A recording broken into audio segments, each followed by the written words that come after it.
Welcome everyone to the Yankee Watch Along. Yankees going for the 11th win this evening. First pitch about to start in a few minutes. The New York Yankees improved to 73-52, second in the American League East, and I'm thinking close to the second best record in the American League with this hot streak. Winners of 10 straight. They take on the Atlanta Braves, or leading the National League East at 68-57. Winners also of 9 out of 10. Good game yesterday. Jordan Montgomery battled in there, and the Yankees were timing home runs. And Carlos Stanton put the team on his back and got us to the victory. We had some clutch hitting to close out the game and extending it, getting into the bullpen. So we have tonight probable starters. First pitch on its way. A lot of look around, and I can't wait to get this game on the road. And it's a road game, and we start off the road game. We got Andrew Heaney going on for the New York Yankees, record of 8-8. Last outing, he had a good outing against the Boston Red Sox. He gave up one run, although Heaney is sextable for the home run pit. But in Atlanta, a hot, muggy night, it'll be interesting to see that. Hopefully, he keeps the ball down. And the Yankees go up against our old friend Charlie Morton. Charlie Morton record is 12-4 with an ERA of 3.47. The Yankees are going to get a diet of curveballs in that scouting report, and I can't wait for the game. Once the game is on the way, we also see around the league, the Mets get Francisco Lindor back in the lineup, and they host the Giants. Hopefully, the Mets get their season turned around. Instead, I want to see the Mets get on up and running. They got to start making some damage at home against the San Francisco Giants right now. That's on the top of that's just on the way, top of the first. Also, for a note of our interest, the Giants just went up 1-0 on a home run just coming on the air, and they're up 1-0 really quick. The White Sox jump all over the Blue Jays 3-0 right on top of the first, and we'll keep an eye on those teams for implements of the New York Yankees and so forth, and we'll get ready to go. Robert Parr, will salute my main man, Robert Parr. Like always, salute right back to you, my man. And let's get this. Are we excited for that 11th win? The Yankees, I think they're going to get this. I think they have a good chance, although it's going to be a tough one with Morton. Morton loves to throw that curveball. He's been a little bit of a thorn in the Yankees in the past, but I think we have enough firepower to get this done. And let me give you the lineup so we can get this rolling for the New York Yankees. DJ LeMahieu will bat second, batting first, batting second, Rizzo at first base, batting third, Judge. Third batter, Gallo at left field. You're followed by Giancarlo Stanton in right, Gary Sanchez behind the plate, Rutneff Odor at third, shortstop Velasquez, and I'm batting ninth, the pitcher, Heaney. For the Atlanta Braves, almost the same lineup. You got Albies at second, Soler at right, batting second. Batting third, Freddie Freeman, the first baseman. Austin Riley, third base. Dansby Swanson at short. Travis d'Arnaud, the old former Met, behind the plate. Duval at left. Jock Peterson in center field. And, of course, pitching Morton. So the lineups are there, ready for first pitch. A lot of history between the Yankees and the Braves. Joe Torre managed and played for both teams. Of course, we played them in the World Series. It's going to be ready to give you the first pitch. Our quest for 11th victory, and let's get it. 11, let's get it. Yes, absolutely, Robert Parr, 11, and let's get it. And sit on that curve, practice patience and discipline. I agree with you there. And we're just going to see if they could get it going. And I can't wait for first pitch. The Braves are taking the field, and we're ready to step up and give you the first pitch and the play-by-play. Thank you guys for joining me, and let's have fun. Let's have it fun. Let's continue this magic carpet ride. Although we're not, the players are the ones that hit and pitch and do all the things. We're just having fun with it. But one thing I do want to give credit for this winning streak, though, to one particular person. It's the cat. The little cat that got on Yankee Stadium. The Yankees are 17-3 since the cat. And with all that kudos on that kitty cat that got on the field. And the Yankees have been good. So all of that, Charlie Morton scouting report has another good season. We've seen hit this before, and he looks great. He has that great curveball. That's the scouting report with him, the curveball and the breaking pitch. And can the Yankees be disciplined enough to lay off it and not get frustrated? Remember, there's not going to be a designated hitter, so they really got to attack and really be patient and get on the high pitch count. If they could get on the high pitch count, I think they'll sit in a real position to really, really, really do some damage. And the Braves defense, Duval in left, Peterson in center, Soler in right. You got Raleigh at third, Swanson is short, Albies at second, Freeman at first, and behind the plate, our old friend Travis Darno, and Morton is the pitcher. So I'm ready. The lineups are ready. The defense is ready. Let's get it. Let's get it on. The Yankees putting on the 10-game winning streak, starting off their 9-game road trip on a win last night. And let's get going. And after the Atlanta Braves series, we go take on the Oakland Athletics. And the Athletics earlier today lost to the Seattle Mariners. If I'm not mistaken, I'll get that scoreboard once I look around the league. A full action, a whole complement of teams. And here's DJ LeMahieu steps up to the plate. And here's the first pitch. In there for a strike, 95 miles out. LeMahieu batting .269, 8 home runs, 49 RBIs, a 721 OBS. And here's the 0-1. In there for a strike, 0-2, quickly 0-2. So Morton quickly featured the 2 fastballs. It shows that they'll have a little patience at the plate. Hopefully my internet doesn't go down. And here's the pitch. Ground ball up the middle to short. Swanson's got it. Field, fires, out. So you're scoring it at home. A 6-3. DJ LeMahieu's out. Stepping into the batter's box. Anthony Rizzo batting at .244. We'll give you his numbers once I get it on there.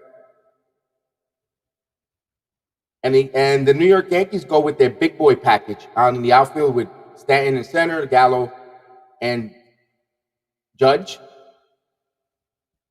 And Morton at 3 quick pitches there in the first inning.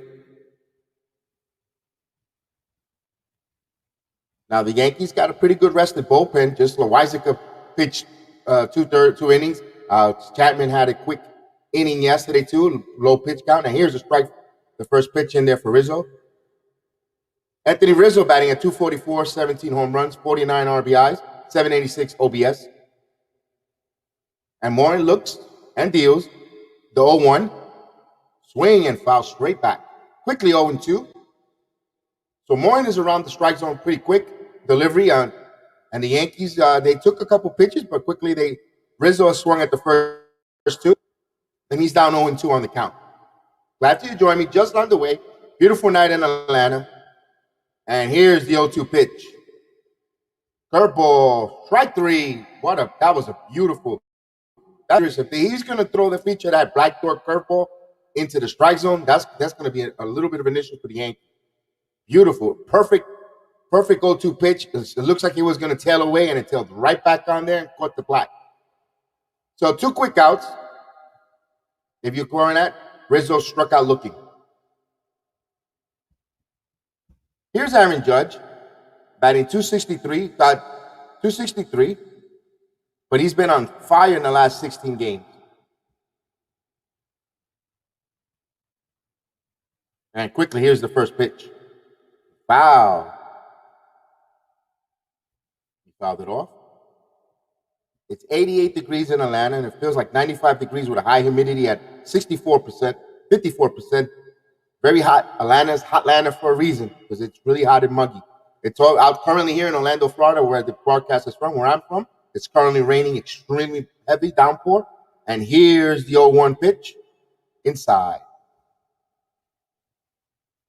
So if I have a little bit of technical difficulties, I apologize. We have some inclement weather outside. So if the stream is a little slow or something happens, it's because we're having a torrential downpour.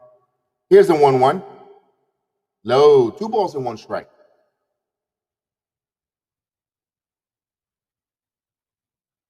It'll be interesting now with a 2-1 count, how much of a curveball is Morton going to rely on in this first inning. Maybe he'll feature a lot of fastballs. And here's the pitch. Curveball in for a strike. As soon as I said it, he just threw it.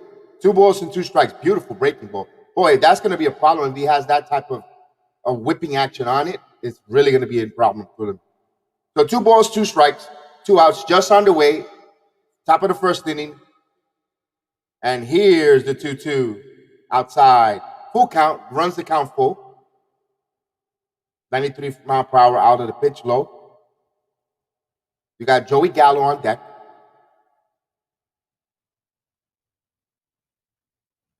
And here's Morin. He looks in, looks calm, cool, and collective. The veteran right-hander. And here's the 3-2 pitch. Swing and 9, base hit. So the first hit is on. The Yankees got their first run around with the first hit of Aaron Judge with a hit in between to center field, in between right center field. He's on with 2 outs. And here's Joey Gallo. A fastball stood low, good pitch. Nothing that he kept him in the ballpark. Nothing that Judge could elevate and put some launch angles to it. So he lined a hit, and he's on. So you tip your cap. You made a good pitch. The hitter hit a good pitch, and you just tip your cap and you keep it moving. You got 2 outs, and you concentrate on Joey Gallo. Here's Joey Gallo, batting .207, 29 home runs, 63 RBIs, and .828 on-base percentage. He does have a good eye for based on balls. And here's the first pitch. Up high, out for a ball.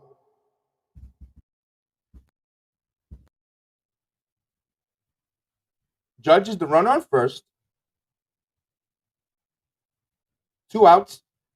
1 ball, no strikes count. More in the industry. He'll throw it over to first to make sure. Judge has been running sneakily and stealing bases successfully. So the Yankees were going to want to try to run. We'll get him into second base. You get a single when you get a run in. You manufacture runs. So the Yankees keeping an eye on that. There's been a scouting report in this 11-game winning streak. The Yankees have been running more often than normal. So they're going to keep an eye on that. And here's the pitch. Outside, way outside. So 2 balls and no strikes. Just on the way. Runner on first, Judge with a single.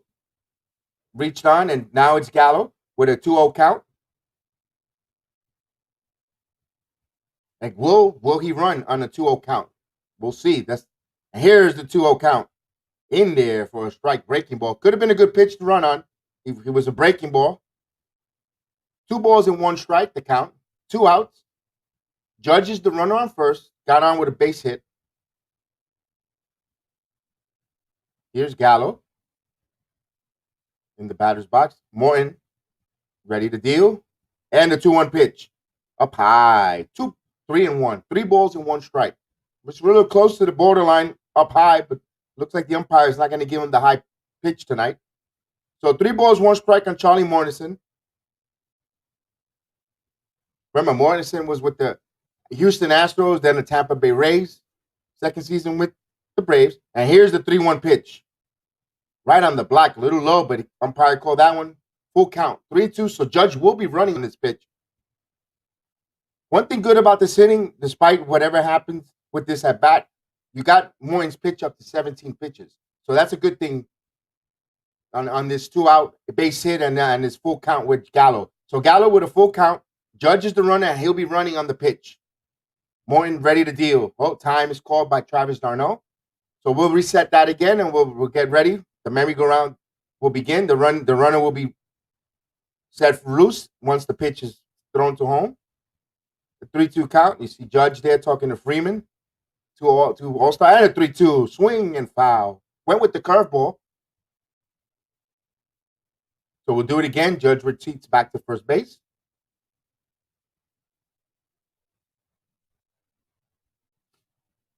And here we go. So Morton is at 18 pitches, are about to throw his 19th in the inning. Here's the 3-2 count. He looks in. Judge takes his lead. Judge goes. Here's the pitch. Curveball. Fly ball to left field. Is hanging in there and makes the catch. Didn't stay up. Stood up too long. Didn't loop. So no runs, 1 hit. At the end of the half inning, the Atlanta Braves will now come up to bat here on the Bronx JEDI Network on the Watch Along, going for number 11. We're going for the 11th win of the season. The New York Yankees on a 10-game winning streak.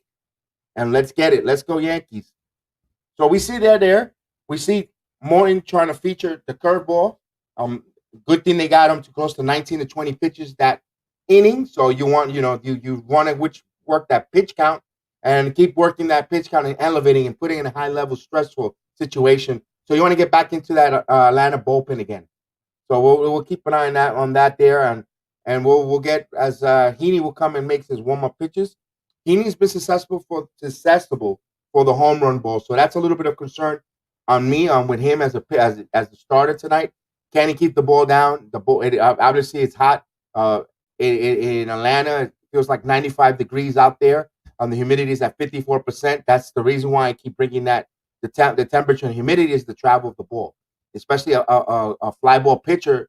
You want to keep that ball low. You don't want that ball elevated. In Atlanta with that humidity, it will travel. So that's something, and he's successful. He's a fly ball pitcher, and you don't want to see that. So that's a little bit of a concern, in my opinion. So we'll get going. And so we'll give in the lineups here. We don't tell you Albies batting second base, batting and leading off. Or Soler, our friend, will bat second in that inning, playing right field, and Freddie Freeman. And here's Heaney with 22 starts, a record of 8.88, 5.51 ERA, and 116 innings. He has given up 39 walks. He struck out 135. He given up 25 home runs. That's the big knock on him. He last time he shut down the Red Sox. He had more curves and changeup, and then he was successful mixing that up rather than the fastball. And you just gotta keep the traffic off. If he is gonna give up you don't want him to give up any home runs, but if he's gonna give up the long ball, you want it with no one on base, with no traffic on the base pads, and give up the solo, and you rely on your offense to come back on solo shots. So you don't want to give up fat RBIs there and put your team down in a decrement of 2 or more. So here we go, and here's Heaney, the left-handed, steps in. He looks. He's going to fire his first pitch, and here we go. Swing and a foul straight back. So quickly 0-1. Albies, real quick. He's a batting average 256, 22 home runs, 84 RBIs, and a 797 on-base percentage.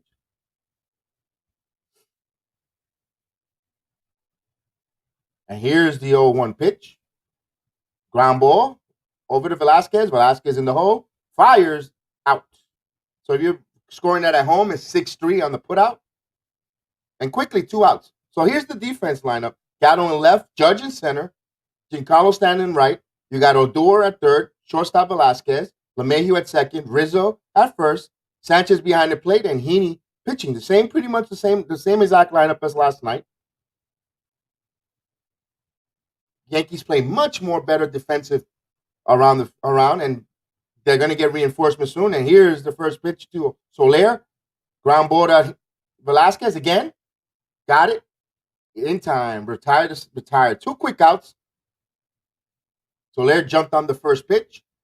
Grounded right to Velasquez. And absolutely, the Yankees have been playing a much better defensive game all around with the additions of the play of Gallo and Rizzo. Glaber has been on the IL, but Velasquez has played a very good shortstop. It's done defensively. Here's Freddie Freeman batting 297, 27 home runs, 70 RBIs. And here's lefty on lefty, and here's the pitch. In there for a strike. So the Yankees are going to get reinforcements soon. Gio Urshela is on an assignment in AAA, hopefully he'll be back. We get a Gold Glove third baseman back in there, although Odor has played a real good third base for the first time ever. Here's the 0-1 pitch. Up high. 1 ball, 1 strike. Yeah, you got to kudos to Rougned Odor. Pitch a great. Actually played a great third baseman defensively. Never done it in the majors. Yankees ask, and the guy worked on his craft. Here's the 1-1 pitch. Out low. So 2 balls and 1 strike on Freddie Freeman. Just on the way, no score. Yankees looking for to improve to 11 in a row. Something that they haven't done since 1985. Here's the 2-1 pitch. Low bounce out of play. So 3 balls and a strike. I know Freeman is a dangerous hitter, but you're left-handed versus left-handed. Just go and get him.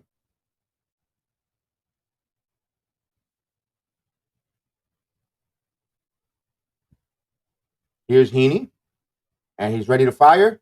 And the pitch. Swing and foul. Sanchez didn't hold on. Full count. So 3-2 count in the first inning.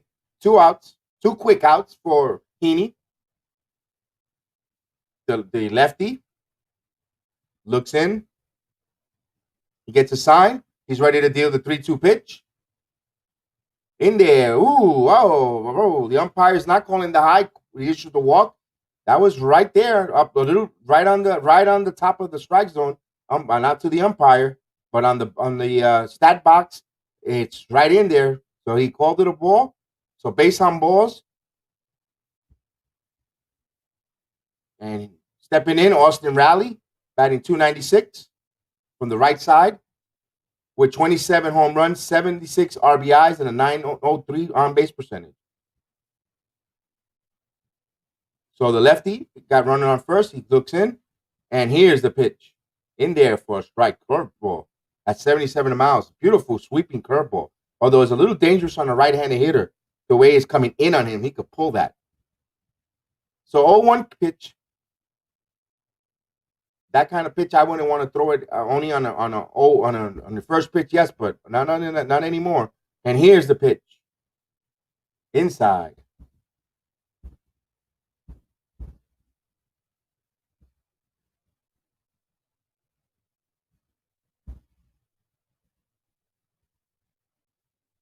So 1-1 strike. Here's the pitch, the 1-1 from Heaney.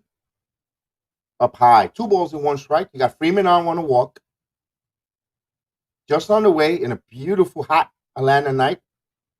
Yankees looking to sweep the 2-game series, move on before they go to Oakland for 4. The second game of a 9-game road trip for the New York Yankees. And here's the 2-1 pitch. Throw over to first, keeping an eye on Freeman.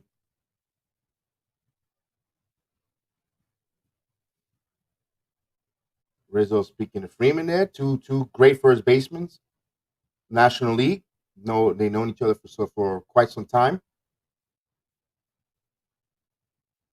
And Heaney looks. The 2-1 pitch. Here it comes. Swing and a miss. 2-2 strikes evens the count. Took something off that outside. That was a pretty good pitch. A little bit undisciplined on rallies, my case, but we'll take that. So 2-2 strikes, 2 outs. Freeman at first on a base on balls.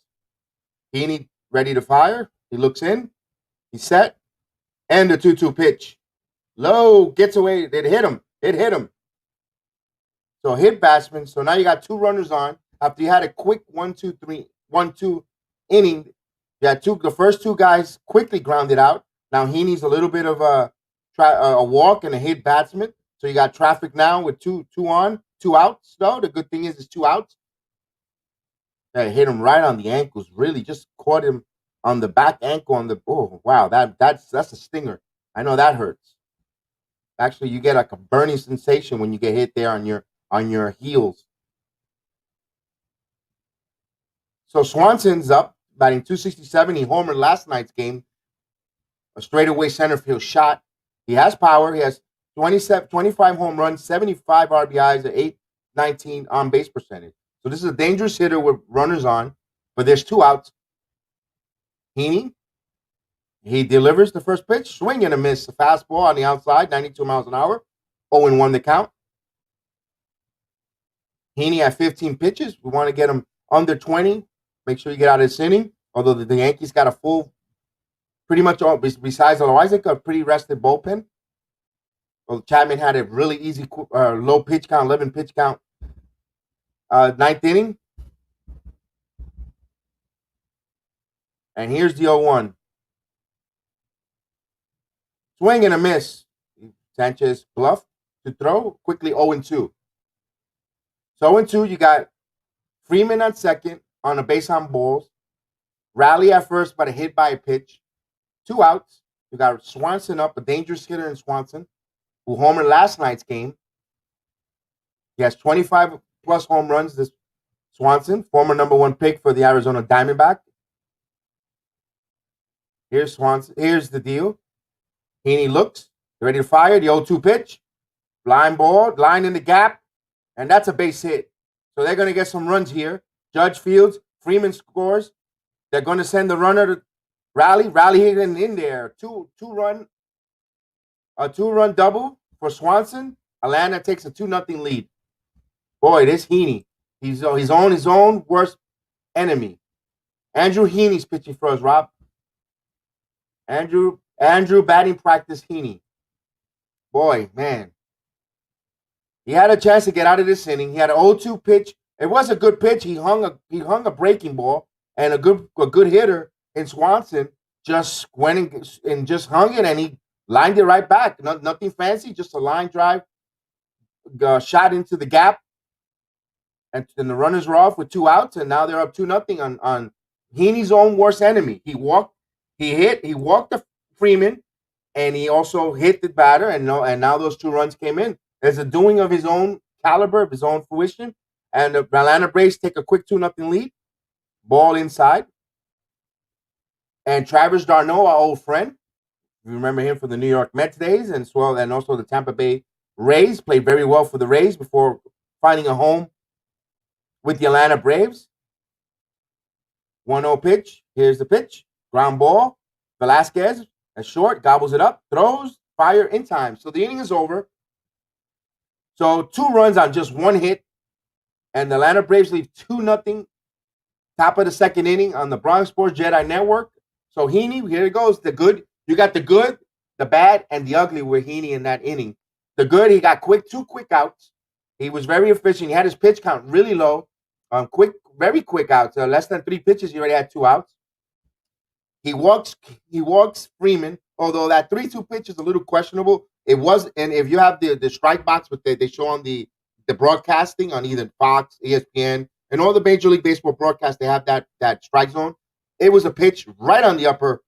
It has 200 runs. His own doing there. And he hit the top of the strike box. It was a strike. It should have been strike 3 in my opinion. Umpire is not calling the high strike. Okay, you that's why you get to adjust and see what the umpires the first 3 innings, in my opinion, and then you get your groove on. Where, like they say, with the pitch, the strike zone, you know how far you could stretch it with the umpire, how much he's giving you. So he walks him, but then he had a chance to get Austin Riley. He was pitching up ahead, 0-2 count. He ends up hitting him, hit by pitch on the heel, and he got traffic on. Swanson was a dangerous hitter. He had an 0-2 count. He hung a breaking ball instead of bouncing it in the dirt. And he kept it up too high, and a good hitter just sent it back to the gap, and that's his undoing there. So 2-0 Atlanta Braves, but the Yankees batting, they've been hitting lately. They've been good. So we'll see how the Yankees could if they come right back and answer. Although Morton is a tough pitcher, they need to continue to work the count. So you got Stanton coming up, followed by Sanchez and Rougned Odor. So Gio Urshela is expected to rejoin the Yankees in Oakland. So it's going to be interesting, the roster moves, who they're going to send down there when Gio Urshela comes back. And Gleyber Torres is working out for Double-A. Zach Brain, unfortunately, surgery could be in play for Zach Brain. This season might be over. I'm pretty much sure his career might be over. If you ask me, if he gets another surgery. He had Tommy John a couple years ago. Recuperate with the Yankees. Now another elbow surgery. That might be the end for Zach Brain, in my opinion. Here's the pitch for Morton to Stanton in there for a strike, breaking ball. So Stanton batting at 267. We saw last night he had that monster home run to opposite field shot line drive, and he also had an 2 RBI double. So Stanton has been on the tear. 1 ball, 1 strike. He says he enjoys playing the outfield. 267, 21 home runs, 64 RBIs, 844 on base percentage. He says he loves to play the outfield, gets him going. Here's the pitch in there for a strike. 1 ball, 2 strikes. The thing is with Stan, we know he could play. He could hit when he's on the field. It's just his health. 1 ball, 2 strike count on Giancarlo Stanton. And here's the 1-2 pitch outside. 2 balls and 2 strikes. Stanton is just giving a little reminiscence of his National League days before he came over to the Yankees with the MVP. A very dangerous hitter, streaky hitter as well. And here's the 2-2 pitch. Curveball. Here it goes. It's going. It's up in the line. It's out of here. Home run, Giancarlo Stanton. What a shot. Left center field. And the Yankees are on the board. His 22nd of the year. Boy, Stanton. Woo. No si so palo. Yes, indeed, Robert Parr. Stanton. You hit a home run, Stanton. For those of you who don't know, there's a joke. If you go to Twitter, If you go to Twitter and you go in the search bar, Stanton, sit on my face, just put it there. It's nothing gross or nasty. There's a young lady who just was in the Yankee Stadium stands, and she just sounded like that. A young lady from Staten Island with a Staten Island voice. Hey, Stanton, you can sit on my face. So that's the joke with that. And it's good when Stanton starts off early. So Sanchez 0-1. Excuse me for I was trying to make a joke with the Stanton. And quickly 0-2 on Sanchez. Sanchez batting at 218. He has 17 home runs, 41 RBIs, a 770 on base percentage. Now batting average is really low, but the home run is still there. Quick 1-2. Sanchez is always a threat to hit the long ball. But once again, you got Gary Sanchez, the catcher of a team that's on fire, on pace to probably win close to 90 plus games, and swinging and foul. As much as he's the lightning rod and the crowd and the fans get on him on Twitter and on sports talk, and how much he's lazy and all the negative that come with him, but he's already the catcher. It's going to be close to, since he's been in the majors, that his teams are winning. So there's something there with Sanchez that you gotta like. He might not be to your appeal, but he's there. And the ball, 2 balls and 2 strikes. You just got to get a good, solid backup catcher who's a defensive catcher, who's the defensive juggernaut. Shokago's is pretty good, perfect in that role, in my opinion, just not hitting as much. The 2-2, swing and a miss. The Yankees the catcher position is not really a hamstring. They got good catchers back there. Of course, we'd love to see Sanchez be a defensive guru behind the plate, but it is what it is. He's the offensive catcher, one of the best when he gets going in the American League. And he's one of the best, in my opinion. Here's Rugi Odor. Rugi batting at 213, 17 home runs, 23 RBIs, a 692 on base percentages. So 2-1 Yankees, 2-1 Atlanta. The Yankees came right back with one by Stan's home run. Rugi swears up, ball. He was going to bunt, but he pulled it back. Ball is down low. So it's going to be interesting now that Gio Urshela is returning off the IL and meeting the Yankees in Oakland. They have bats for Rougned Odor. Yeah, how's he going to get in there? Because he's been a really good player. He's done everything the Yankees asked. Here's the 1-0 pitch. Swing and a miss. 1 ball, 1 strike. And Rougned Odor, a left hand, although Urshela does give you a good bat. It gives you a good contact hitter. A platinum glove at third, if you ask me. A good defensive. It's going to be tough to get Rougned Odor some at bats. Here's the pitch. Foul out of play. Although I could see Rugi playing more second base to platooning with LeMahieu, and you say, why would you platoon LeMahieu? LeMahieu's dealing with a tricep soreness issue. That's why you haven't seen him play third. And Rougned Odor has moved to third, and they switched that position because of that soreness on his tricep. And the pitch, swing and a miss, got him with the curveball.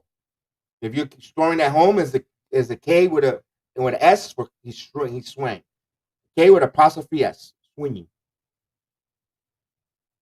So it'll be interesting if LeMahieu will play less or will be platooning more with Odor until his tricep feels better. You want to get LeMahieu 100% and feeling better for the playoff. Here's Andrew Velasquez batting 243, 1 home run, 6 RBIs, a 696 RBS percentage. The young man from the Bronx, the pride of Morris Park. And here's the pitch. He threatens a bunt and takes a strike. So 1-0 pitch for 1-0. Velasquez is another one that when you get Gleyber Torres coming back, will they keep him on there will they send him back down? Here's the 0-1 pitch. In there for a strike. So it'll be interesting because he's becoming extremely quickly a fan favorite. He's been player of the week for the Yankees featured Montefiore player of the week. He's batting average of 333, 3 extra base hits, 6 RBIs, and an on base of 989. Swing and a miss, strike 3. So Velasquez goes down. So the Yankees gets 1 run on the home run from Stanton. They trail 2-1 at the end of 2. At the end of 1.5, they trail 2-1. So it'd be interesting when Torres gets here.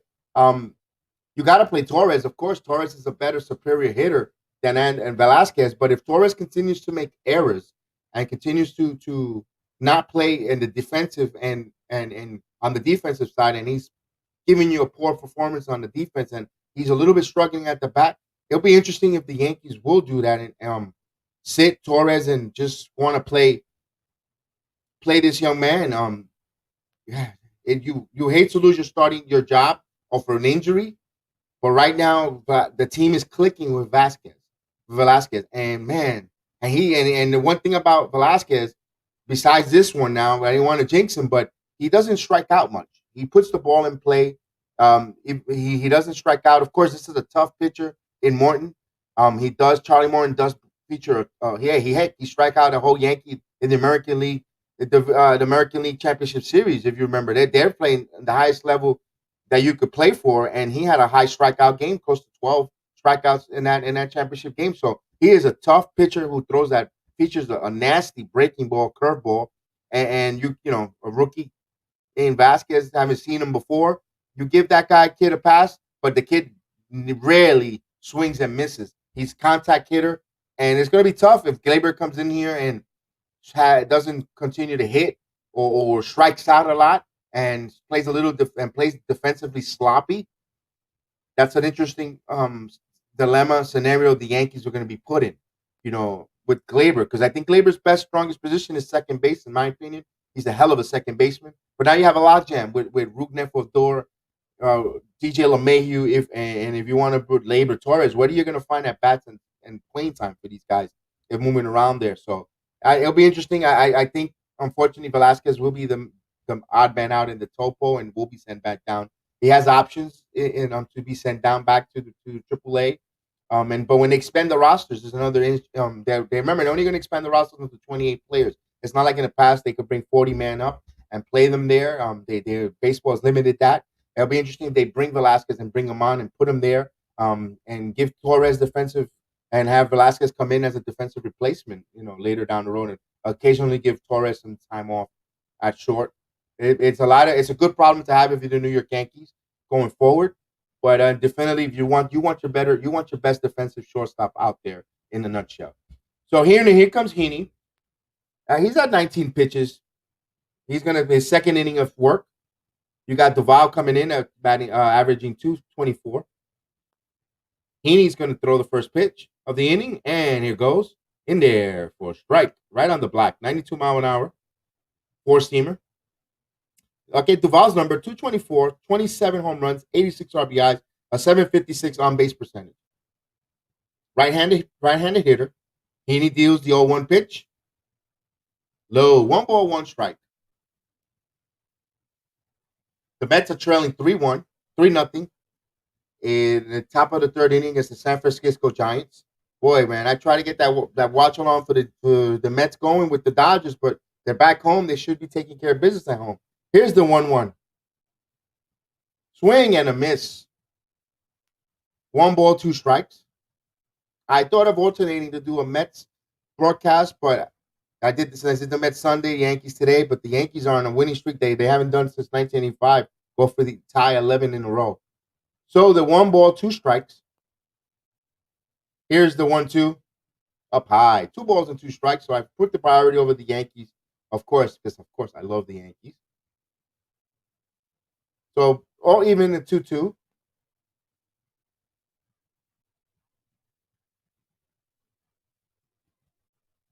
Morton, 2 balls, 2 strikes, 2-1 Braves. And here's the 2 balls, 2 strike count.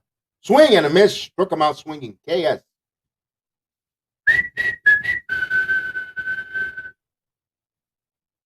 So 1 out.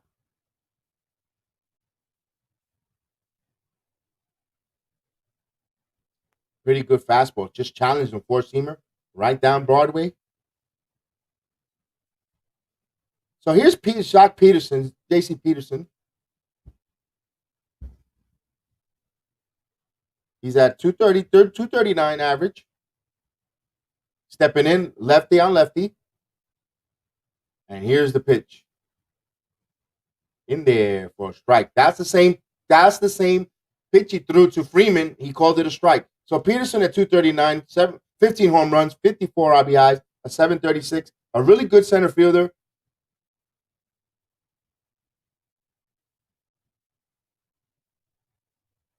Here's the 0-1 pitch. Up high. He tried to go back there again, just missed again. So it evens the count, 1-1 strike. This one was a little bit higher than the first pitch. Sanchez tried to frame it, tried to steal that strike, but umpire didn't call it. So 1-1 strike. One out in bottom of the second. And here's the 1-1 pitch. Bounce the ball. 2 balls in the strike. He tried to bounce the curveball.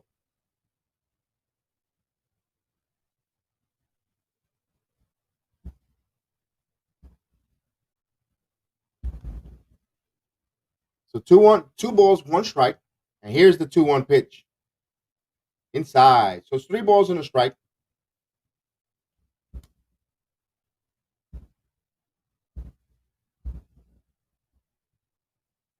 Three 1 count.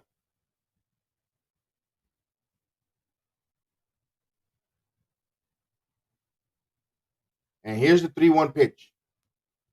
In there for a call strike. So the count run is even. The run counts full. 3 balls, 2 strikes, 1 out. Atlanta leads 2-1. Bottom of the second inning. The batter's Jock Peterson with a full count. Here's the 3-2. Swing and a miss. Struck him out. So strikeout swinging. So there's 2 outs, 2 strikeouts in a row.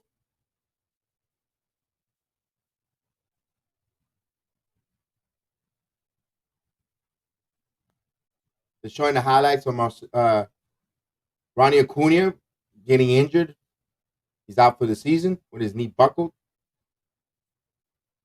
He went went after a fly ball, leaped in the air, came on and tore his ACL. And here's the pitch and a strike. Charlie Morton, the pitcher's up with 2 outs.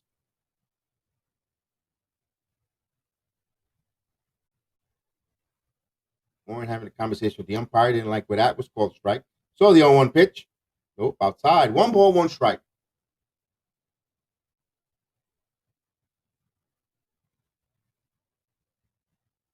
One ball, 1 strike.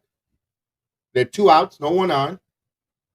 Top of the second inning, 2-1 Braves. And the 1-1 pitch. Foul out of play. 1-2. Quickly 1-2. With the pitcher Morton. He just have an average of 114. He has an RBI, though. He got around 8 hits for the season. Remember, National League rules, pitchers bat. Here's the 1 ball, 2 strike count. And the pitch. Swing and a miss. Struck him out. So Morton struck out the side. Heaney struck out the side. So no runs, no hits. The Yankees coming up again for the 3rd inning, and they trail 2-1. So we see there where the game is going pretty smooth. Heaney had a nice bounce back inning there in the second. Although it's a 7-8-9 batters, but that's what you want. You don't want to mess around, put people on base, high leverage situation, in and out, quick inning, get the offense back up there, and get Morton, who just had a bat on his shoulders, come back there and start warming, trying to get wrapped up and warm up, and might hang a curveball, especially with the top of the lineup, the Yankees coming up, and you want to do some damage on him. I know Heaney will lead off the inning, but then you got the top of the lineup return, so you want to go in there and make him uncomfortable, make him throw more pitches, and do your thing there. I'll give you a scoreboard update. The White Sox, bottom of the 3rd inning, up 4-0 on the Toronto Blue Jays. Top of the 4th inning, Tampa Bay Rays traveling to Philadelphia to play Joe Girardi and the Fighting Phils. Right now, no score, top of the 4th inning. So remember, no National League rules, no designator for the Tampa Bay Rays. Our old friend Joe Girardi could do the New York Yankees a favor and beat the Rays, and the Yankees do their part and beat the Atlanta Braves. The National League East other than the Braves will be thankful for the Yankees, and vice versa. They beat the Rays, will get some ground on them and climb up. The Dodgers all over the Angels all over the Baltimore Orioles, 5-1, boy. The Orioles, they're struggling. They stink. You got the Texas Rangers, bottom of the third, all over, up 3-1 over the Cleveland Indians. Minnesota Twins, bottom of the second, up 1-0 on the Boston Red Sox. So that's interesting to see. You have a final earlier today in the afternoon. It was Seattle 5-1 over the Oakland Athletics. And later on in the evening, it's going to be Detroit and St. Louis. Just at bottom of the first inning, just on the way, warming up, ready to start. Kansas City in Houston. Also, the Reds over the Mets warming up, ready to start against the Brewers. The Dodgers and the Padres later on tonight at 10:10. That's a good one, but I will be asleep. I'll catch the highlights on that. That's a little too late for me. Got to work in the morning. Got to pay the bills. And that's around the league. We'll keep an eye on the teams and the score relevant to both Mets and Yankees. Right now, the Mets are trailing 3-0. Bottom of the third inning.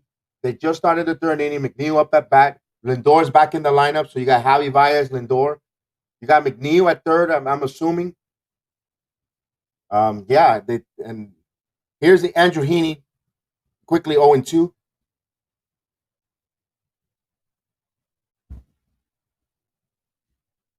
Heaney, the pitcher, the rarely never bats. And here's and swinging and missed strikeout. So struck out on 3 straight pitches. Didn't even have a good morning, good evening, good night.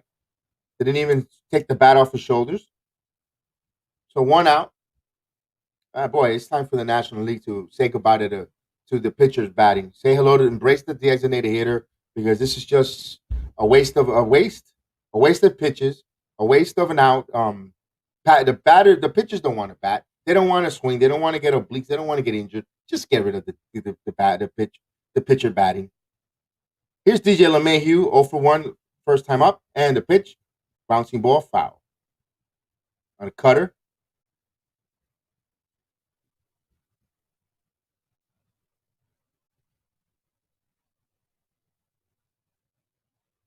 Here's DJ.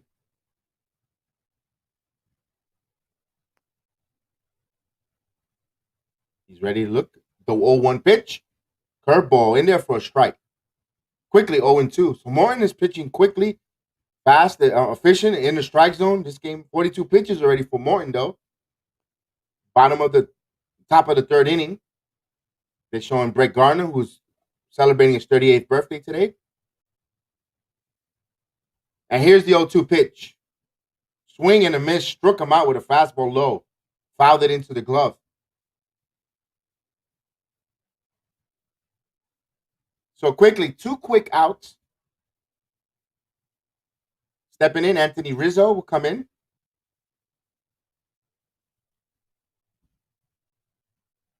Rizzo also 0-for-1.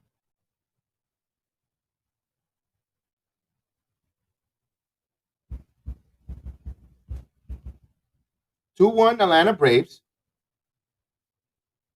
Top of the third inning, 2 outs. Rizzo comes in, and the pitch, foul out of play. 4-seam fastball. Challenge Rizzo. Rizzo fouled it straight back. Rizzo 0-for-1 in the first, struck out. Rizzo's a little bit, we don't want to jinx him, but it's a little bit of a slump coming back with the COVID. Before he went on the COVID IL, he was tearing the ball up, and Boyd must be licking his chops there, saying, I've been hot, and I'm sitting. So here's the pitch. Curveball in there for a strike. Although Morton would have been a tough matchup for Luke Voigt to go against, the curveball righty and all that good stuff. It would have been a tough situation to put Voigt in there. I still applaud going with Rizzo left-handed. Bad. You want your good glove there at first as well. And here's the 0-2 pitch, foul out of play. But I can see a point where Luke Voigt might be a little frustrated, especially if Rizzo's a little cold right now, coming back from the COVID and not there fully 100% with a hot stick. So 0-2 count. And here's the 0-2. Foul out of play. Rizzo, customary, he loves to choke that bat and make better contact. Good hitter. Good eye. A good pickup for the New York Yankees, in my opinion. You kept them off of your rivals, Boston, for going there, and Not only that, he's playing a hell of a defensive first base, and he came up hitting. Just the COVID situation. Here's the 0-2. Ball up in the air. It's going to stay in the park into center field, and he puts it away. The inning over. So no runs, no hits. The Yankees trail 2-1. Middle of the third. Braves coming up, and it gives me to look around and see how the Mets are doing right now here. The Mets, you got a 2-out double. And I'll tell you about the Mets right now. Their lineup, they had Nimmo leading off, Alonso at first. They had Adore batting third in the shortstop. Baez back-to-back with Lindor at second base, Conforto in right, JD Davis at third. McNeil was playing left field. I thought he might have thought third base, but he's playing left field. And Masica, the catcher. And, of course, the pitcher, Tyler McGill. And it looks like McGill had a double over the head of the right fielder. The right fielder was playing in, and McGill sneaky slap. So here was I was saying about getting rid of the automatic out with the pitcher, and the Tyler McGill goes ahead and slaps it over the head double over the outfielder. Go figure. It's baseball, Susan. So the Yankees trailing 2-1. There's still plenty of baseball left, but boy, Morton is pitching effective, pitching in around the strike zone.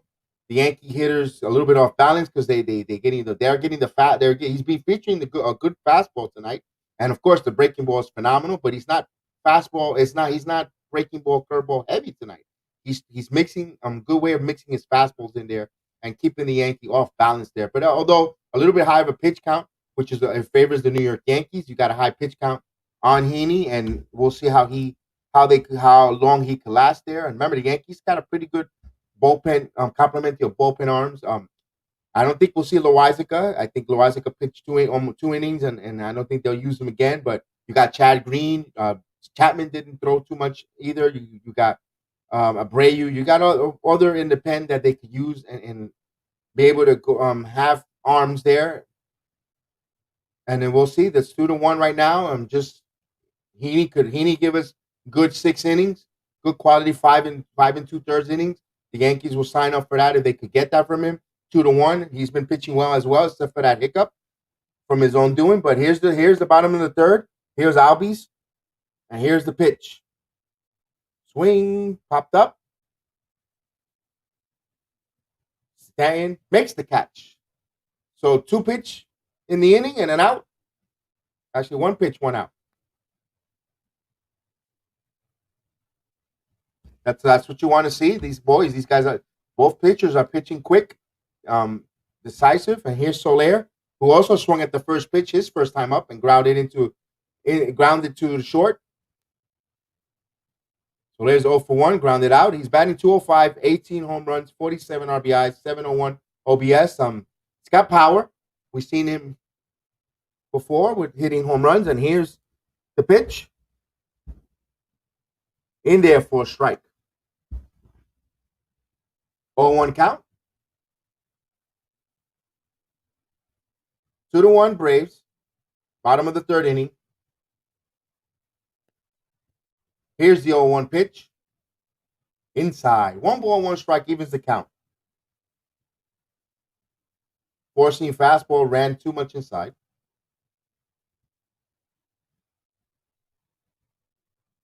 Heaney at 37 pitches. And here's the pitch. Bounce the ball. Change up. 2 balls in the strike. Soler the batter from the right-hand side. A beautiful evening, a beautiful hot evening in Atlanta. Hot, muggy, sticky. Here's the 2 ball, 1 strike. And the pitch. Foul out of play. Surprisingly, the weather forecast seems to be a beautiful evening, and despite being hot and muggy, no chance of rain. Although here in Central Florida, we've been having a lot of rain. Downpour just came in the afternoon around 3-4 o'clock usual, but it's last long. It looked like a mini hurricane out there. So here's the 2 balls, 2 strikes, and the pitch in there. He called it a ball, full count. Heaney didn't like that. Wow, umpire hasn't had a good night either. Again,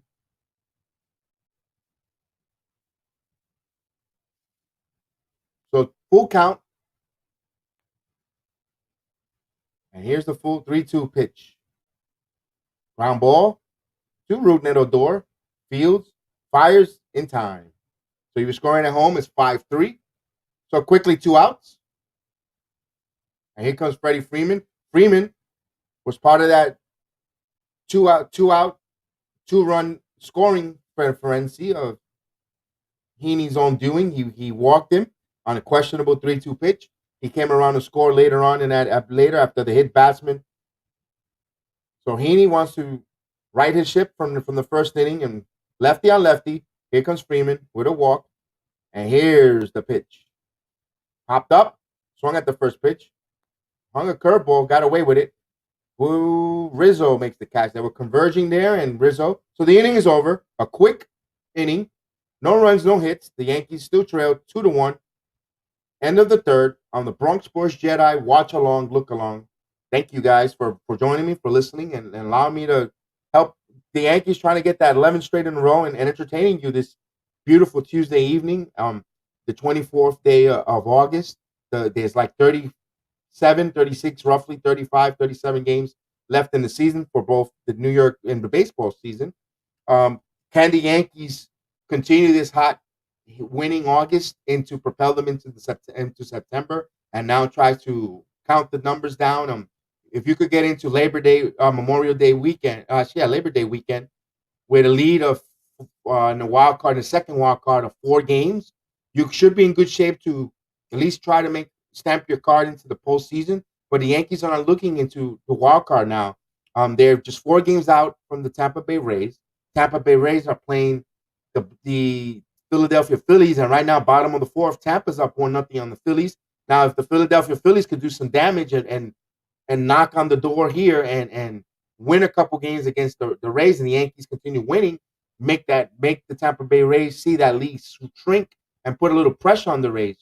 They don't have their main ace in starting pitching. They're doing it, in my opinion, with smoke and mirrors. They are a good hitting team, timely good hitting. They're doing something right because they're leading the American League with wins. But it's like and I live here in Central Florida, and I don't watch too much of them. But they force feed us the Tampa Bay Rays to us, and they could. But I'm like, why? I'm like, they're just a team. They're just a winning team. That's what it is. They know how to win as a team, and their definition of a team baseball. And can the Yankees catch them? I think so. I think they will, and we could see that final game of the season, the final series of the season, when the Yankees are battling for the division lead. I could see that. I could see that those 3 games being very important. But we just got to keep fatting our lead. Keep winning. We already saw the Oakland Athletics loss today, so we could gain another half game because they lost right now. So we're half game. We gain a half game, and depending on this outcome here, we win tonight, a full game. Here's Aaron Judge, and low, so 1-0, and we can make damage noise. Judge is 1 for 1. He's single in the first. 1-0. Morton ready, deals, fires in, low. So 2 balls and no strike. He missed with the curveball. Morton is at 53 pitches so far coming in. Pretty good pitch count. He's dealing quick, effectively around the strike zone. Here's the 2-0 pitch. In there for a strike. Low and outside, but he hit the right on the block. 95-mile-an-hour fastball. A sinker.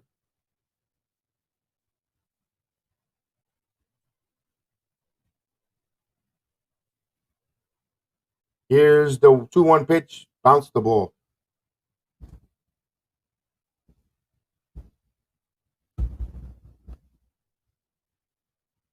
So 3 balls, 1 strike. Top of the 4th inning. Judge the leadoff hitter there. And the pitch. Ground ball. Base hit. Fair ball down the right field line. Judge is running around the corner. He's going to second. Ball in the gap. He holds. He thought of third, but he held. Leadoff double for Aaron Judge. So Judge with a single and a double, 2 for 2. What a way to start the inning there. He inside out a pitch. He with his strength right up the line. So you got a leadoff double. Here's Anthony. Here's Rizzo. Joey Gallo. Excuse me, Joey Gallo. Gallo's 0 for 1.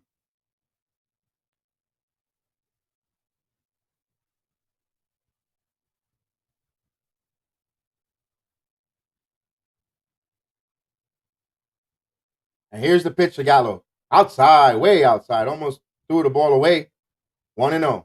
They keep showing the replay of that inside out, and Judge muscled that double right down the right field, right down the first baseline. Beautiful hitting.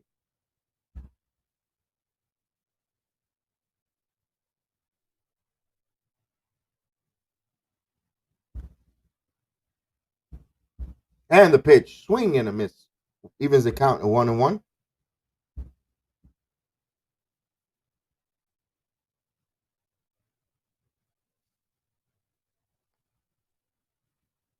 Here's Joey Gallo with a 1-ball, 1-strike count.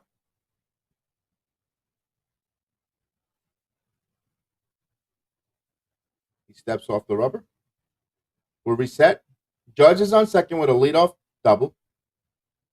Top of the fourth, Yankees trailing 2-1. Morin sees the sign, digs in. And the 1-1 pitch, outside. 2 balls and 1 strike.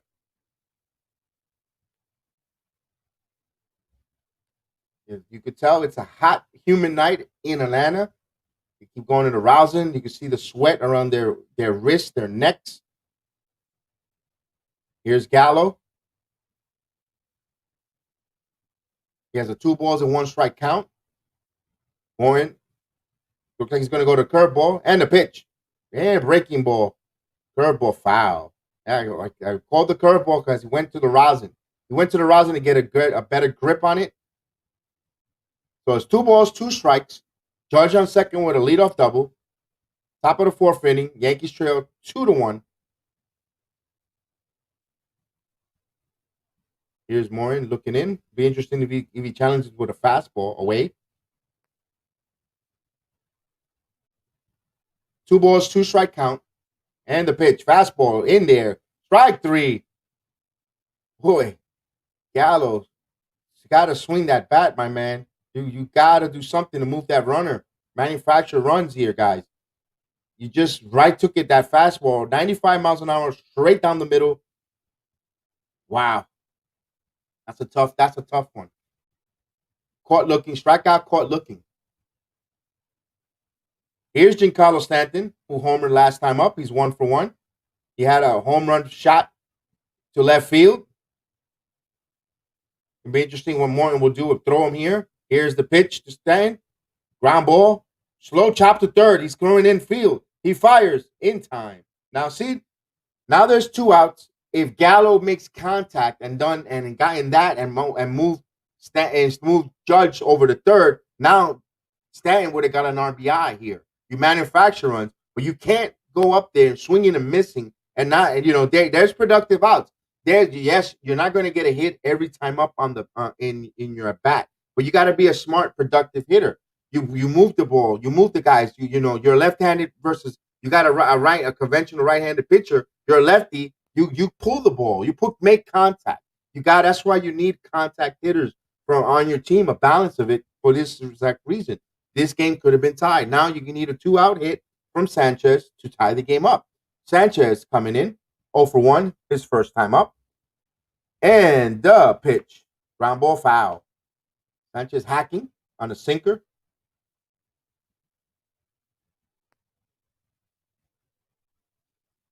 He took a big cut there. He fouled it away. More than 63 pitches. Top of the fourth inning, 2 outs. Aaron Judge on third with a leadoff double. Moved over on Stanton's ground ball. 0-1 count. You see Judge taking the lead. Here's Morin with the pitch. Down the middle. Base hit. So the Yankees tied. Sanchez comes through with a 2-out key hit RBI single against the shift. And the Yankees even the score 2-2.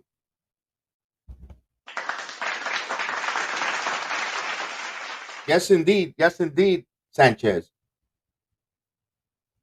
Good piece of hitting there. Sanchez went with the pitch, against with it, right where the no when the vacated hole, where the against the shift. That's the way to beat the shift, inside out. So the Yankees hitting the ball, they're big boppers. Normally they've been hitting inside out the pitching, and now they with their inside out hitting, both Sanchez and Judge, they tie the game up at 2-2. And here's Rougned Odor with Sanchez on first, all even at 2. Well, Odor calls time, steps out of the batter's box. So good hitting, good piece of hitting there. Here's Morton with the 2-2 pitch. Curveball. The offer. They check the appeal. No. So 1 ball, no strikes. Odor 0 for 1. Struck out in the second inning, his first at bat. 2-2 game. Morton looking in. And the 1-0 pitch. Curveball inside. 2 balls and no strikes. So Morton's looking a little not too sharp after that opposite. It's bothering him. That vacated whole RBI single from Sanchez. He looks frustrated. So it's a 2-0 count, and here's the pitch. Foul out of play. Went with the 4-seam fastball on the outside corner. Odor fouled it back. 2 balls and 1 strike. Sanchez, the runner on first with the RBI single. Brought in Judge who led off the inning with an RBI double of his own. So two balls, 1 strike. There's the shift again for Rookie. And the pitch outside. 3 balls and a strike. So Morton looks like he's a little bit wild after that, giving up that base hit against the shift.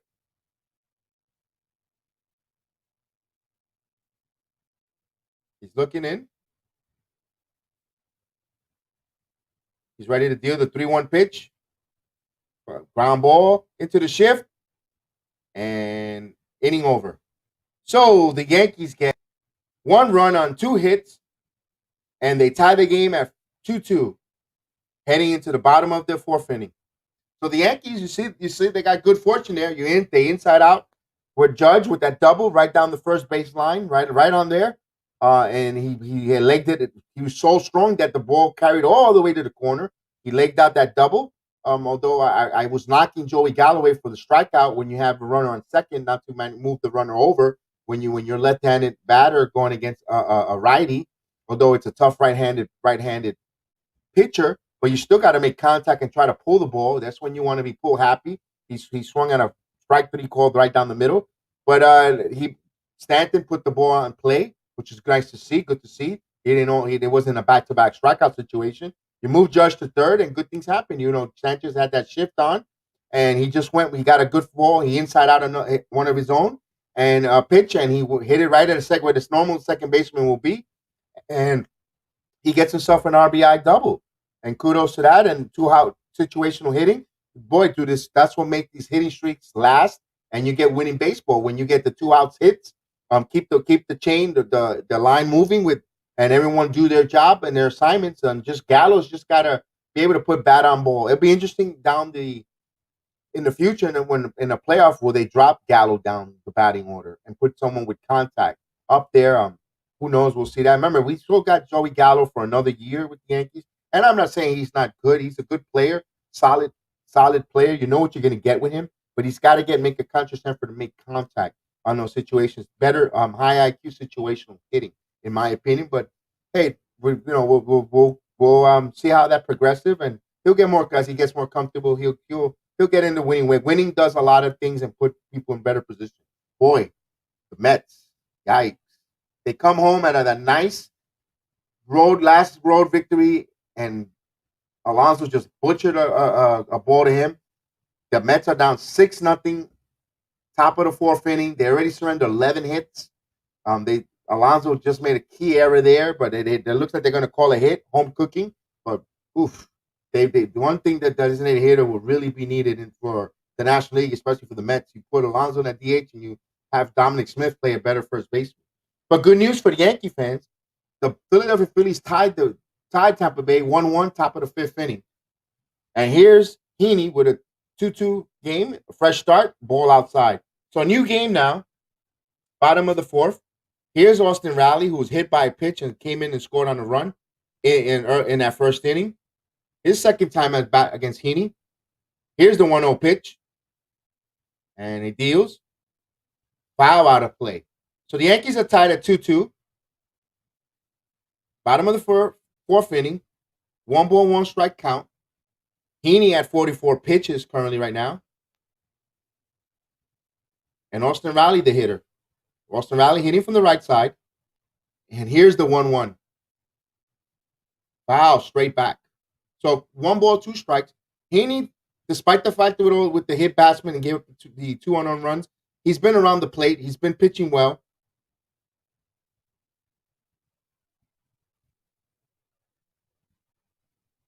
He is the 1-2 pitch. He's ready to deal. Fire. Ground ball up the middle. LeMahieu with a long throw. Won't get him. It was right up the middle. Caught LeMahieu ranging. He covered a lot of ground, but it would have been an impossible play to get. So the leadoff hit, that's a hit. Leadoff hitter on a slow base hit up the middle where no one was at. It was just put it in. He found the right location. It didn't get out of the infield, but it was right, good location and slow hit. And he's on with a leadoff hit. Kudos to the hitter there. He legged out that single. And here's Swanson coming up. Swanson with the RBI double in the first inning. It's been Swanson's story with the Atlanta Braves against the Yankees. Yesterday he tied it with the home run, and today he had the 2-run RBI double. Here's the pitch. Swing and a miss.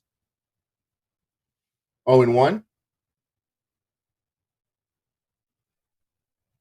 So you got Austin Riley at first on the leadoff single. You got Swanson coming up, who's 1-for-1 with a double for Heaney.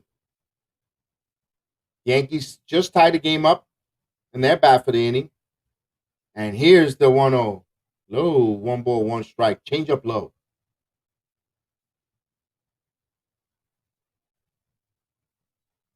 So Heaney has been really effective. He's at 48 pitches, but he's been around the plate. Effective.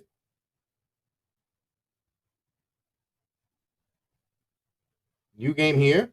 1 ball, 1 strike from Heaney. He checks the runner.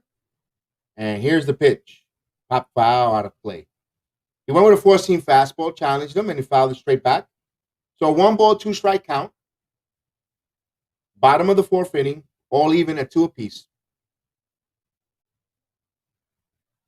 Heaney at 49 pitches. I see the Mets made a pitching change for Trevor Wilson came in. The Mets are trailing 6-0.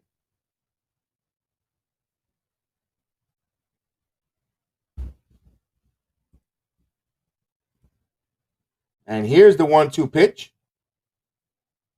Swing and a miss. Struck him out. So good. Good. He got him there swinging. Boy, that was a big. It's going to be interesting how many batters approach Heaney after seeing him the second time around. Yes, that's a good point, Robert. And he looking sharp tonight. He is very, very well looking, extremely sharp. You got to like, he's been around the plate. He's been throwing strikes, keeping these batters off. Here's Travis d'Arnaud, our old friend, 0-for-1, grounded out in the first. Here's the pitch. Loud, straight back on a curveball. So 0-1 to count.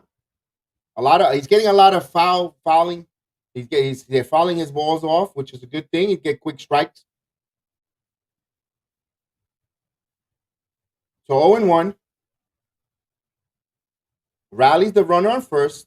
Came off on a leadoff hit. 1 out. And here's the 1-0.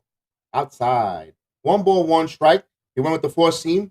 He pitched right on the outside, trying to see if d'Arnaud swings and trying to induce a double play.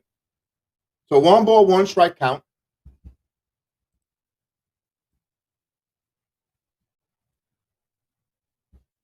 And here's the 1-1 pitch. He checks the runner and he deals outside. 2 balls and 1 strike. So yeah, Robert, he's looking really sharp. He's been looking sharp since the first inning. I agree with you. We were a little worried with his outing, but he's been looking really good. 2 balls, 1 strike count. Austin Riley, the runner on first, not a fleet of foot. And here's the 2-1. Ooh, where was that, umpire? Come on. 3-1. Ooh, my goodness. Wow, right on the line. I mean, you cannot ask for a perfect pitch there, and the umpire, he needs my glasses. Simple. Wow. 3-1 count. Tough call, absolutely. And foul straight back. That was a tough call. 3-2 count. Heaney hasn't been favored with the strike zone.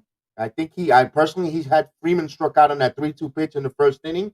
And this one here, that was a tough call there. Absolutely, Robert. Tough call, man. So we got a full count. Run on first. Will they send Riley? Not a fleet of foot. And Darno, could they do a hit and run? Could they do it? We'll see. Here's a 3-2 pitch. No, he runs hold. Line, base hit. Right off of Velasquez. Line, hard hit. Yikes, that was a yikes. That was a hard hit to Velasquez. So a hit from Charno, first and second with 1 out.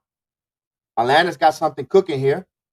That was extremely hit hard. Right to Velasquez, though. Tough play for that young rookie. It ate him up. That ball just ate him up. I thought he had it. He kind of played it on the side on it. It short hopped him. And man, that's just got to give good hitters there. That was just a good hit. Good hard hit infield. Yes, absolutely. Those are really tough, and it handcuffed him. That's what you call a handcuff. And here's Adam Duvall, who struck out in the second inning, 0 for 1. You got runner on first and second with 1 out here. Heaney's going to try to induce this double play and get out of this inning and just stop there, the damage there. We got a soft base hit to lead off the inning, and this one was a hard hit. It ate up Velasquez. Nothing you could do about it. That's just one of those handcuffs jobs. You got runner on first and second with 1 out. And here's Heaney with the pitch. Popped up, foul. Foul out of play. Quickly, 1-0 on a 4-seam fastball. The second time around against Heaney for these Atlanta hitters. They're seeing him for the second time. I will give him a hit for that as well. That's more a hit than an error. Absolutely. What was the official score? I won't take a look at that. I'll see that official score in a second. 0-1 count.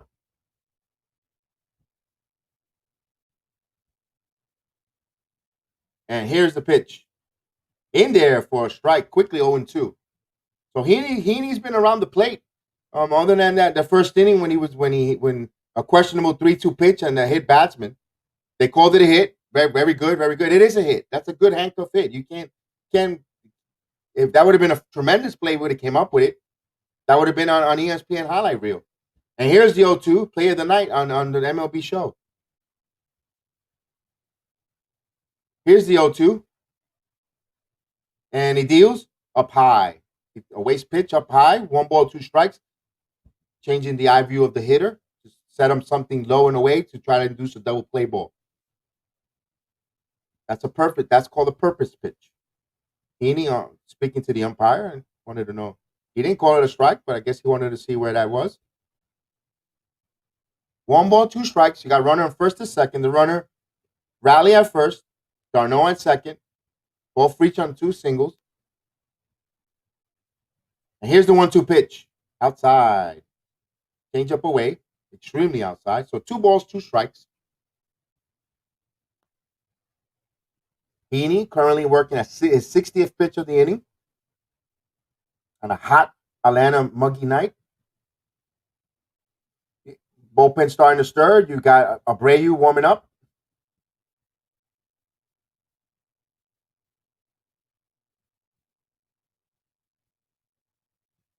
Here's Heaney with the 2-2 pitch. Looks at the sign. Gets the sign from Sanchez.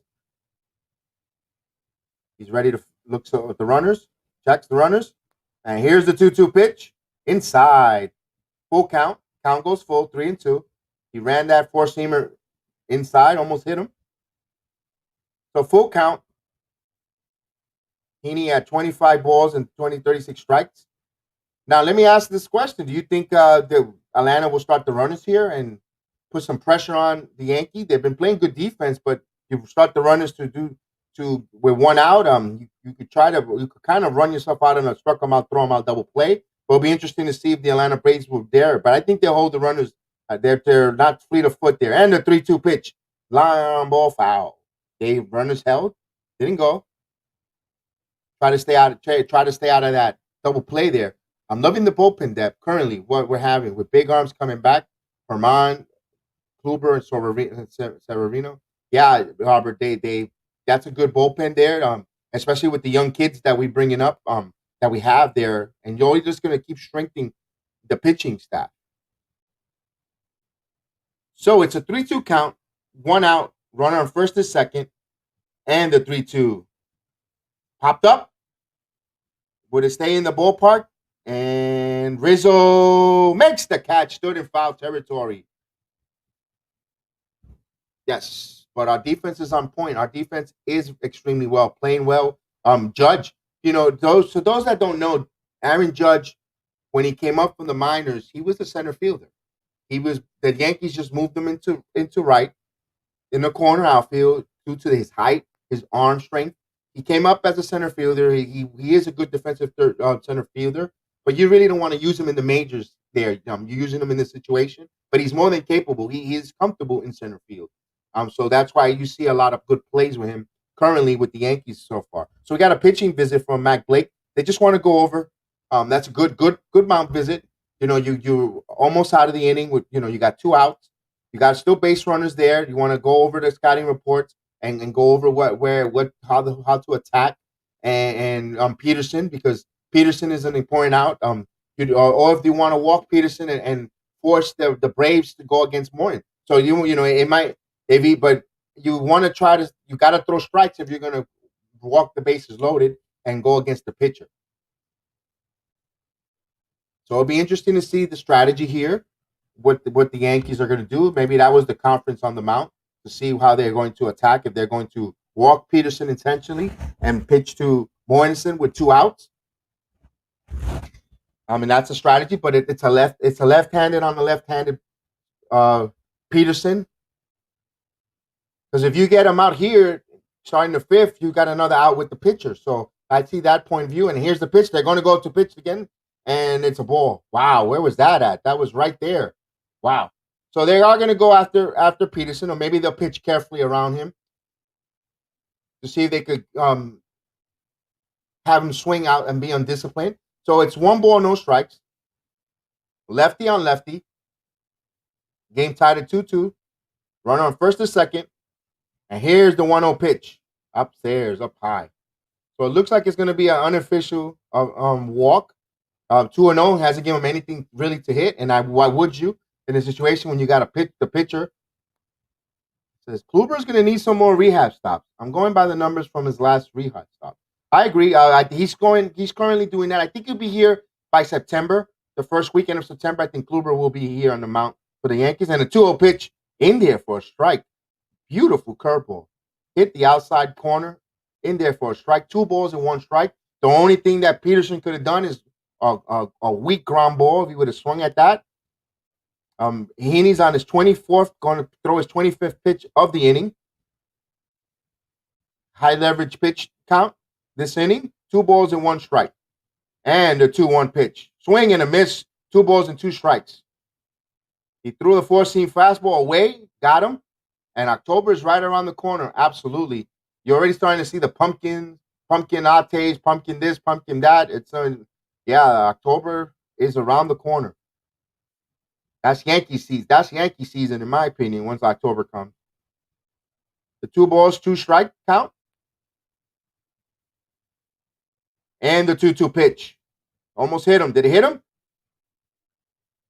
He swung. He swung at the ball. Strike 3, inning over. The umpire said it was an attempt. And swing and a miss. He swung at the ball defensively, and he got out there. That's a big play there. So Peterson is ejecting and arguing that he was upset on the call. You got Ron Washington in there trying to interject so Peterson doesn't get thrown out. He's just making his case. He got hit too, but he swung at the pitch. When you swing, when you make an attempt, and even if you get hit and the bat crosses the plane of the strike zone, that's a strike. You that's an attempt to swing. So after the inning, the Yankees escape. They did a Houdini act, and it's 2-2 going there. And now you got the pitcher leading off next inning for the Braves. That was a big gamble, and it worked for them. Absolutely there. And he knows better to swing at that trash. Let me take a quick drink here. So right now, let me give you a little scoreboard. You got Tampa Bay all even with Philadelphia, top of the sixth inning at 1. The Anaheim Angels all over the Baltimore Orioles, 11-2. Pirates up on the Arizona Diamondbacks 4-0. You got the White Sox 5-0 up on the Blue Jays in Toronto, bottom of the fifth inning. Texas 4, Cleveland 2, Minnesota 3, Boston 1, bottom of the fourth inning. The Twins in Fenway up 3-1. The Nationals 3-0 over the over the Miami Marlins. We saw the Mariners beat the Oakland Athletics earlier in the day. For the score 5-1. Then you have the Tigers 4-0 over the St. Louis Cardinals. Houston Astros 3, Kansas City nothing. Milwaukee 1-0 over the Cincinnati Reds. Cincinnati Reds are on fire, trying to put the name in the hat there for the second wild card. And later tonight, big game at 10:10. Los Angeles Dodgers and San Diego Padres. San Diego Padres, boy, they've been a little reeling a little bit after they've been the darling of the season with Tatis and so forth. They fired Larry Rothschild, the pitching coach, with 34 of 35 games left in the season. They're trying to make him the scapegoat, so we'll see that. And the Colorado-Chicago game was postponed due to inclement weather. And that's the around the league there. Well, definitely. One thing was Sean Doolittle was designated for assignment by the Reds today. That's a pitcher that the Mets could use, a bullpen help, and definitely could use that. You saw Yadier Molina agree to a 1-year, $10 million extension around the league. And we got a defensive pitching change. We have a defensive play there. I'll get that when I get it in there. Here's Velasquez coming in. Velasquez 0 for 1 with a strikeout. Morton throws, and out there, Heredia comes in. I guess he must have gotten ejected from the game. Yep, he got ejected. Yes, thank you, Robert Poor. Well worth the argument. I agree. 1 ball, 1 strike. You got to.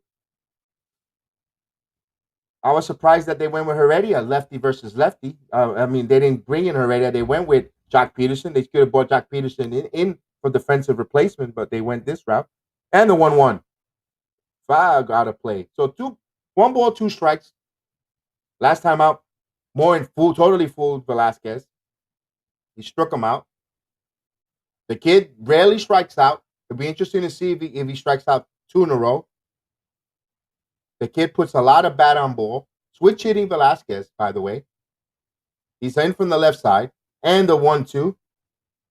Line base hit against the shift. Boy, that Velasquez. The pride of Morris Park from Bronx, New York. Absolutely. Let's give him an applause on that one. Nice hit against the shift for the squid. Absolutely.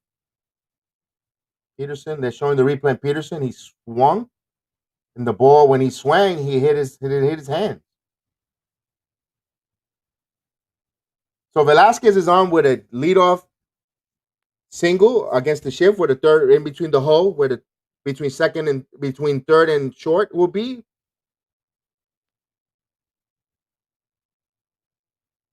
They're showing the replay. He swung and he got hit with the pitch. Umpire immediately called it. The umpire immediately, he just didn't hesitate. As soon as he saw it, he swung into the pitch. He did. When he made the attempt, that's when he got hit. Absolutely, Robert Parr. Good call. Good there. Good analysis on my color commentary partner there. He throws over to first. Velasquez has speed. One thing the Yankees have been doing in this 11-game winning streak is running. A lot of speed on there. We got a pinch hitter for the pitcher. So Heaney's done for the night. Velasquez back. They just showed the move. Awfully close play, but Velasquez has speed. That's what speed would do. allow you to get back. So you got a pinch hitter here. Brett Gardner pinch hit for Andrew Heaney. Andrew Heaney, pretty decent outing. No, 2 unknown runs, very well. His night is over. Four inning pitch. And here's the 0 pitch. And here goes Vasquez. He is safe. Stolen base for the kid. Yes, we are. We are more aggressive on the base pad. Very good, young man. The pride of Morris Park, Bronx, New York. He stole it all for our friend Travis d'Arnaud. He had to step up our game when it comes to stolen bases. I agree, Robert Parr, because the Yankees are more exciting. They weren't boring. They were being, and I love the Yankees. I watched a lot of the games, but early in the season, they were a little bit boring, lackluster, waiting for that home run, and it wasn't coming. So here's Gardner. 1-0 count will be interesting. Will Gardner bunt him over, play small ball, try and do his job there? We'll see how the Yankees will attack this. Here's the pitch. No, they let the birthday boy swing. 1 ball, 1 strike. It is his birthday. 1 ball, 1 strike. Gardner, the pinch hitter. Velasquez with a leadoff single, stole a base. He's on second base.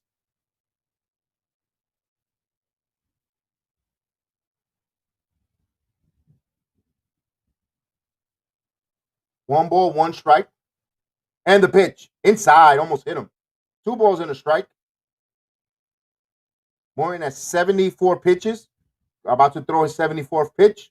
Going to the rosin. That means the curveball is coming.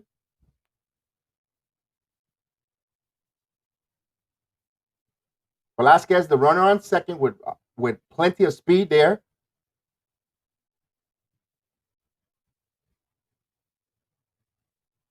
And Heaney, they're watching along. 2 balls, 1 strike. And here's the pitch. Oh, 3 balls and a strike. So Gardner, battling normal Gardner, taking some good pitches, making the pitcher work the count. He's in a favorable count of 3 balls and a strike. Velasquez, the runner on second, with plenty of speed there. Morin's going to throw a 75th pitch, top of the 5th inning, all even at 2 apiece. Yankees trying to set up a nice inning here. The birthday boy, Gardner, digs in with a 3-1 count. Line. Wow. Oof, Gardner was all over it, just pulled it. So it's a full count. Gardner's upset. He knew he missed this pitch. That was something that's a pitch he could have hammered. He knew that was hammer time there, and he pulled it. So it's a 3-2 count. You got LeMahieu coming up. He's on deck, followed by Rizzo.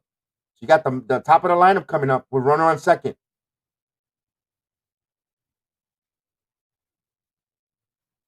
There's a shot of Rizzo in the hole. So full count, 3-2 count. Morin looks. Ready deal, the 3-2. Line is staying up.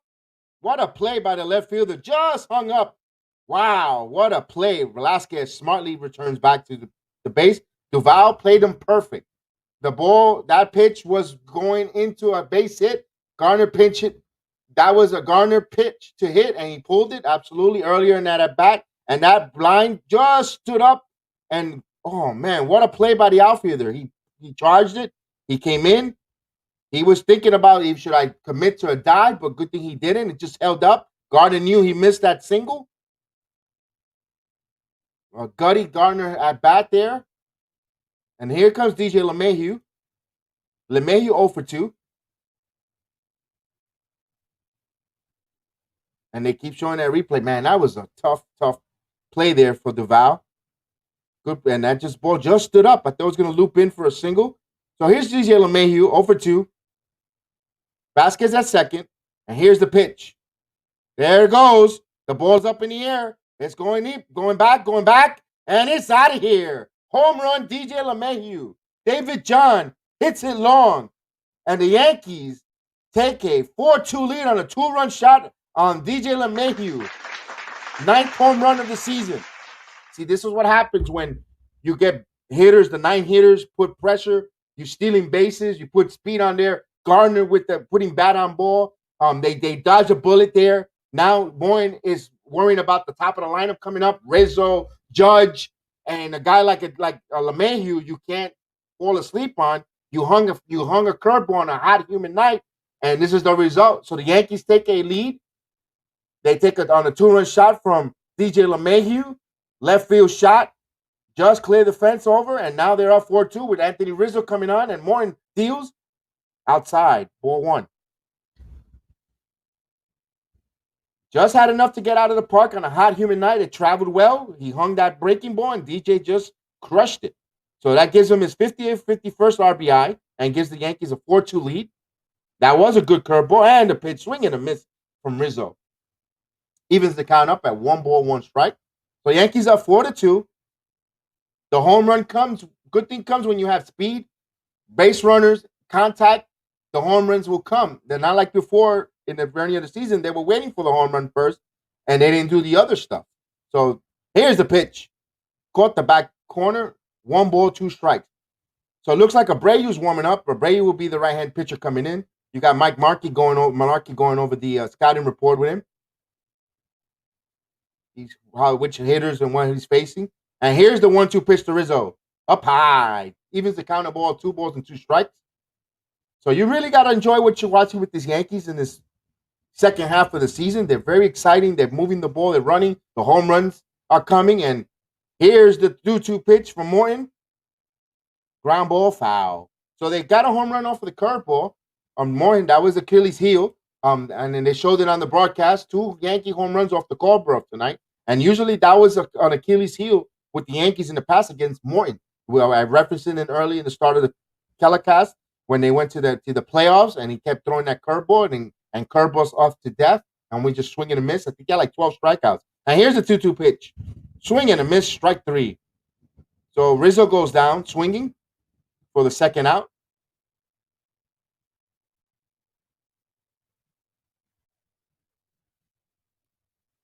That curveball does slow that bat down. So Rizzo swings on a miss. Rare Rizzo swing and a miss. Here comes Judge. Judge is 2 for 2 with a double and a single. He's had a nice night against Morton. He's sitting on his 27th home run. Morton ready to deal and fires in there for a strike. It'll be interesting in the top of the bottom of the 5th inning if they'll pitch hit Morton after trailing 4-2. And here's the 0-1 pitch in there for a low strike. 0-2. Yeah, poor Judge. He gets the lowest strike calls in all of Major League Baseball for such a big guy on his ankles and his shins. The 0-2 count. Yankees up 4-2 on a DJ LeMahieu 2-run shot. Here comes the 0-2 pitch. Outside. 97-mile-4 running with the 4-seamer away. So Morton will be throwing his 87th pitch, which might be his final if he gets out of this inning. It'll be interesting to see if they bring him back out and let him bat. But here's the 1-2 pitch. Foul out of play. Boy, it is coming down here. And if you're in Central Florida, boy, it is raining cats and dogs, lightning and all that. It's not, if you were to see the windows, if you see the outside, it's raining like biblical proportions out there. Holy moly. So 1-2 strikes. I hope where you're at is nice and dry, beautiful evening, like in Atlanta and New York or anywhere that's listening in this YouTube telecast. I hope you have a wonderful night. Thank you for joining me this evening with the 1-2 pitch for Morton. And swing and a miss, inning over. So the Yankees get 2 runs on two hits, and they take the lead 4-2 on the DJ LeMahieu 9th home run. It all started off with a Anthony Velasquez single and stolen base, put pressure on. Gardner just missed him getting in there with a single, and you saw DJ LeMahieu just take a curveball and take it over the fence in the left field, and the Yankees got a 4-2 lead. New pitcher was coming in. Abreu should be the new pitcher. Now it should be interesting with the Braves. Will the Braves counter and remove Morton and put a pitch hitter in and call the night over, or would they want to save it and hold it there at 4-2? I'm trusting Morton to pitch one more inning, because he's at 88 pitches. It'll be interesting how the skipper for the Atlanta Braves will want to maneuver that coming forward. So we'll see that now coming up. Let's look around. Right now, the Mets trail 7-0. Bottom of the fifth inning. Boy, the Mets. The Red Sox has come back and taken a 4-3 lead over the Minnesota Twins. Remember, the Seattle Mariners already won 5-1 over the Oakland Athletics. That's good for the Yankees right now. The Angels all over Baltimore 13-2. Pirates 4. Arizona nothing. Still all even at 1 apiece in Philadelphia between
We should be back on live.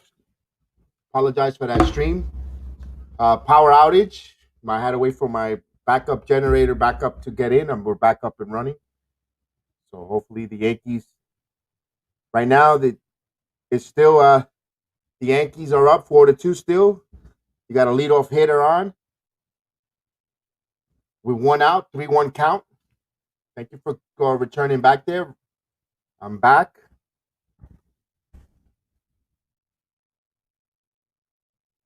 And here's Abreu with his 10th pitch, 3-1 count, runner on first with 1 out. And the 3-1 pitch in there for a strike. Evens the full count.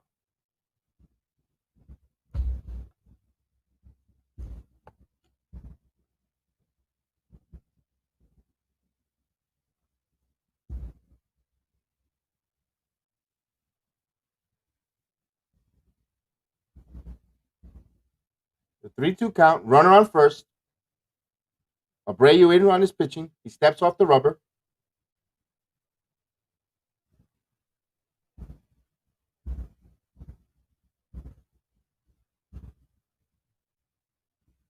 And the runner goes in the pitch, swing and a miss, down the throw, save. Oh no, they call a walk. Soler walks. Wow, man, the umpire's been brutal in this game. Here comes Boom, pitching change.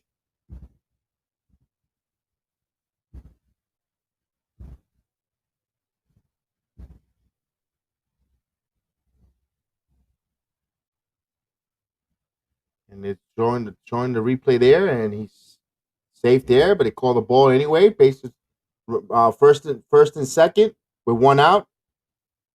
Pitching page to the bullpen, and they're going to make a pitching change, and they're going to commercial break.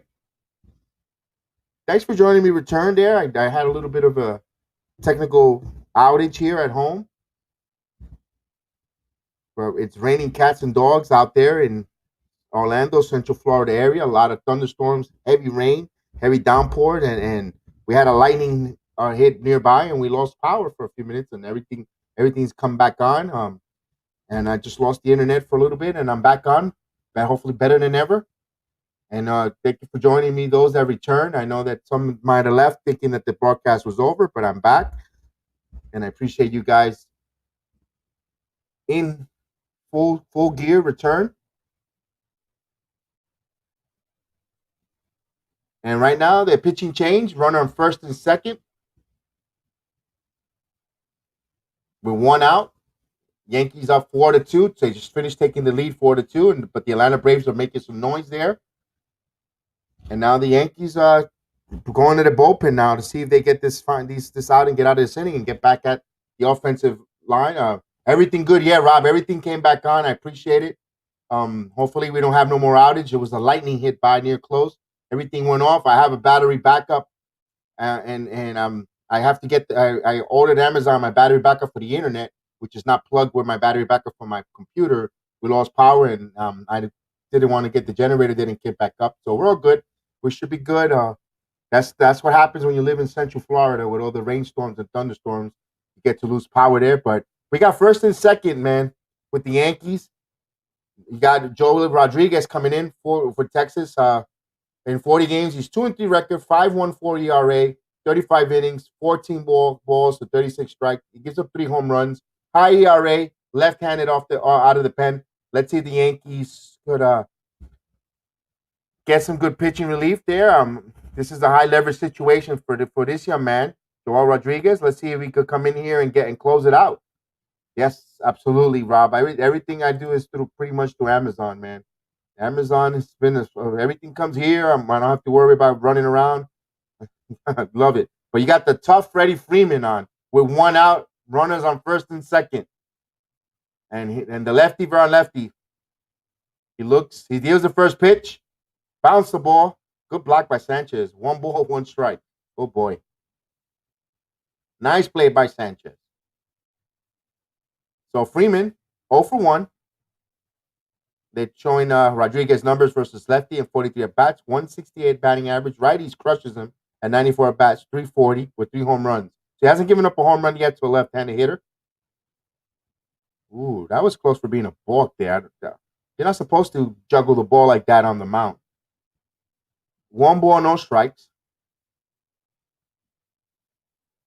The southpaw deals.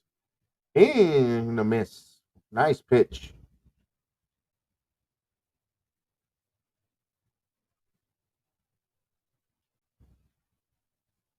One ball, one strike.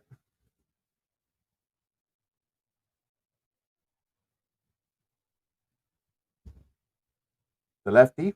Freeman on. 1 ball, 1 strike count. With 1 out. Kenny induced a double play ball. Here's the 1-1. Foul out of play. 94-mile-an-hour fastball, 4-seamer. Foul away. 1 ball, 2 strike count. Got bases, man, on first and second.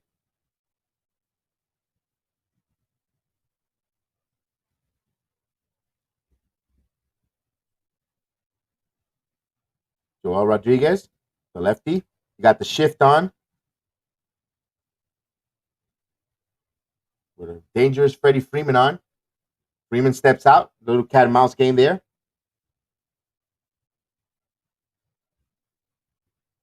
You got bullpen stirring.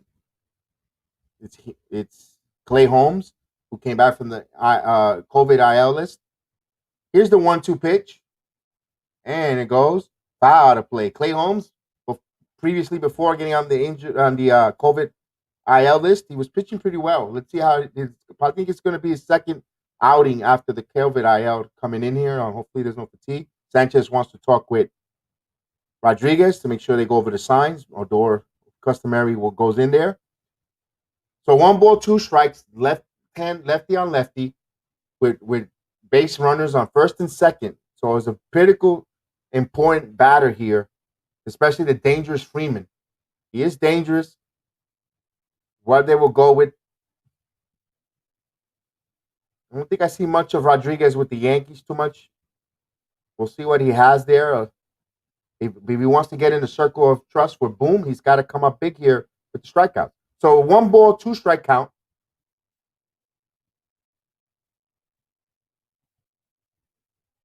And the 1-2 pitch, the lefty looks the runners.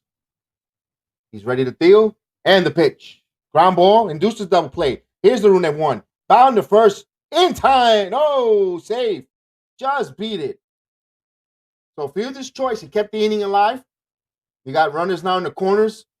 They get the force at second. They almost turned the double play there. They're pretty sure they're going to look at it to see if how close it was. But they're going to show them the replay or door. LeMahieu. Or door. Who actually was it? LeMahieu? Was it? No, it was Velasquez. Ooh, that was close. Oh, he scooped it. Let's see. He's safe. It's a safe. Good call. Good call, umpire. He's safe on the scoop. And here comes pitching coach Mike Blake to talk to Rodriguez. See how they're going to pitch to Austin Riley. Right-handed. Remember, right-handed crushes Rodriguez. They're batting 340 off of him. So it'll be interesting to see Austin Riley up. If they want to go off of Riley or Swanson, I'll go pick your poison. But you got to be careful here. Remember, 3 batter minimum. So you cannot go to the bullpen for the right-hander. Rodriguez has to pitch to Riley. And who's tough on lefties. Riley's tough on lefties. And Rodriguez isn't so great with the right-handed batters. So he's batting 309 average on righties with 25 home runs. And 359 on lefties with 2 home runs. So we'll see here. The important point, can the Yankees get out of this inning after coming up and getting a 4-2 lead? Rodriguez set. He looks the runner and he deals.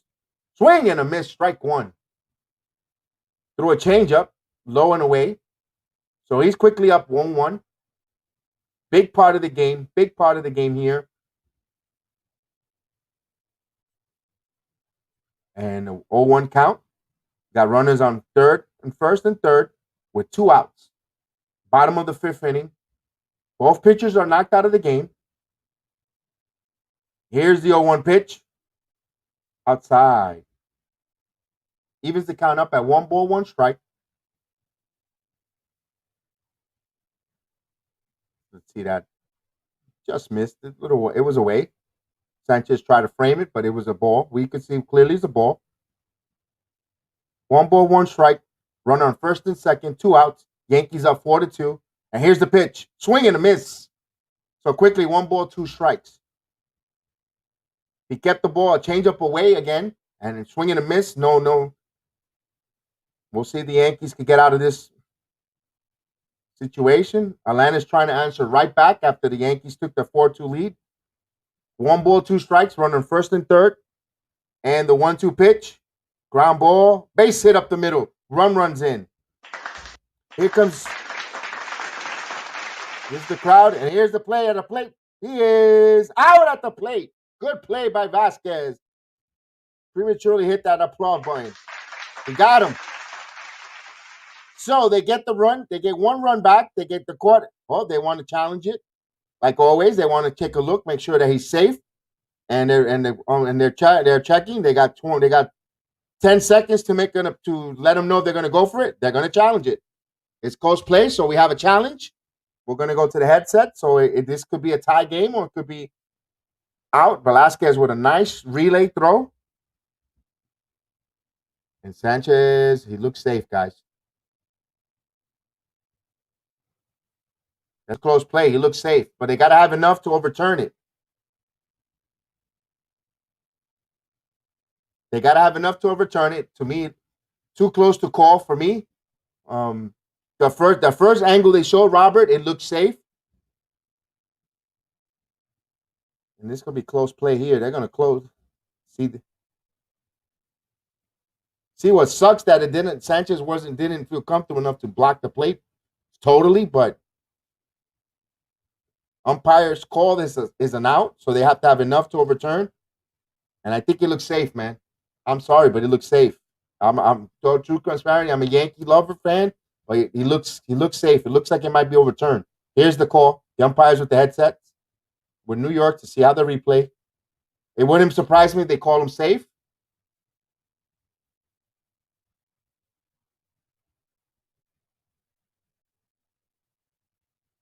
See they should have a monitor for the umpire himself to look at that call himself. He was the one that made the call, and now you have someone else somewhere else overturning. They should be collaborate and watch the screen and see what they see. So it's a big important decision on the instant replay. Velasquez with a nice throw. Good cutoff throw from Velasquez. The Yankees wait to see if they're going to continue the inning. Sanchez still behind the plate. Rodriguez still warming up. We're ready. They still don't. If they're taking this long, it's too inconclusive. So here's the play. He's out. So the inning is over.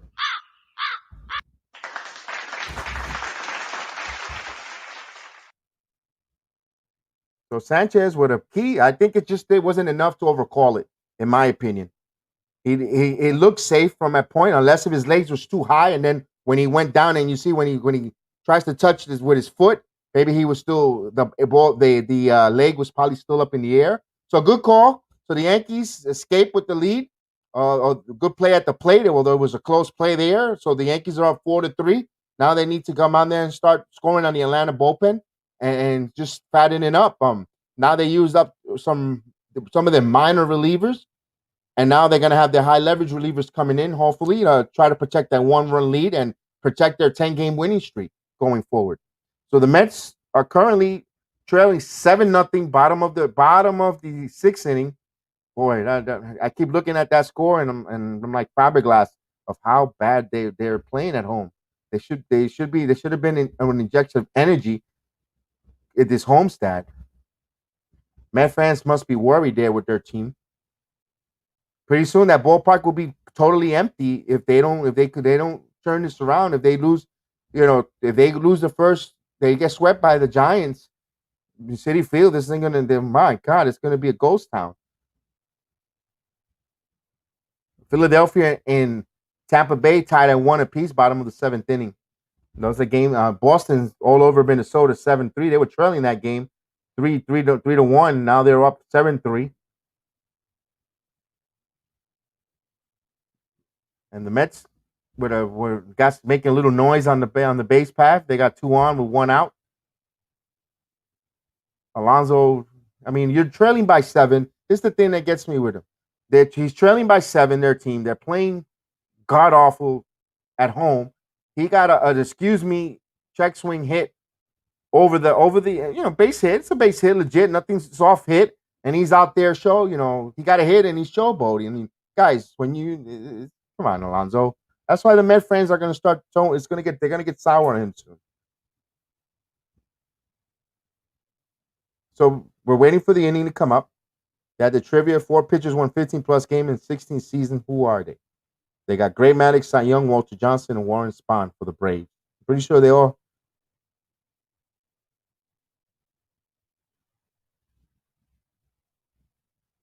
The great Maddox. Remember him?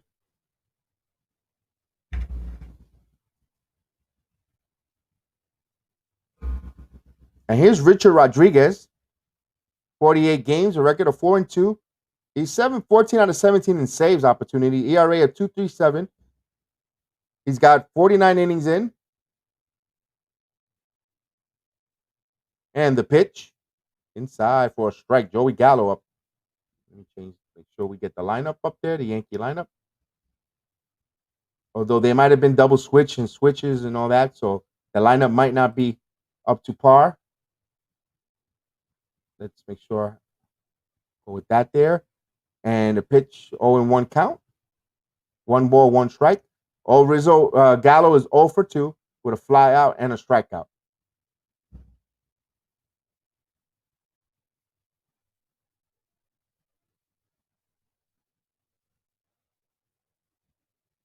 One ball, 1 strike count. And here's the pitch. Outside. 2 balls and a strike. Boy, we'd love to get Gallo here to hit one, man. To get into one here. 2 balls, 1 strike. Here's the pitch. There's the ball. It's going. It's as fair as gone. And it's foul. Just missed the home run there. They're showing the play on the Yes Network. It was close play. And then the foot touch. The foot is in the air, and then it tried touching, went on the backslide. So good call there. So it's a 2-2 count. Yankees holding on to a 4-3 lead. Top of the 6th inning. Gallo the batter, who's 0 for 2. I guess there's time. There must be a ball loose in the outfield. Rodriguez holds. Glad for you to join me this evening here on the Bronx Sports JEDI Network. Yankee baseball watch along. And a pitch outside. Full count. Yankees trying to go for the 11th straight win. Continue to put a dent, climbing in that first wild card and getting closer to the American League East leading Tampa Bay Rays. And here's the 3-2 pitch. In there for strike 3. Rizzo caught looking. So Gallo goes down on strike. I kept saying Rizzo. Keep calling him Rizzo, and it's Gallo. It's Gallo, not Rizzo.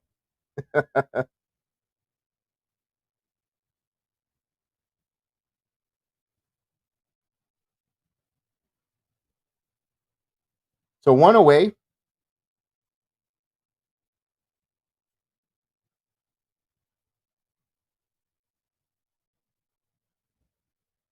Here comes Stanton.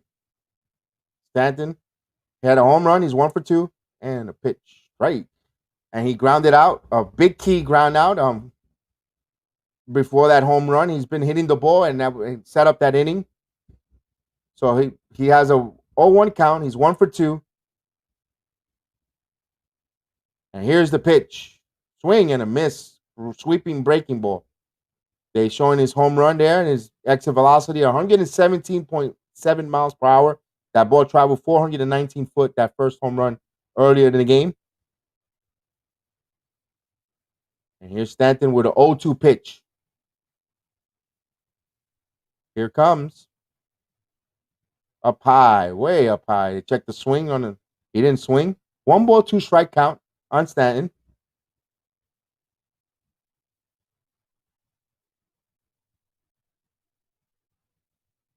One ball, 2 strikes. And here's the 1-2 pitch. Check swing, foul.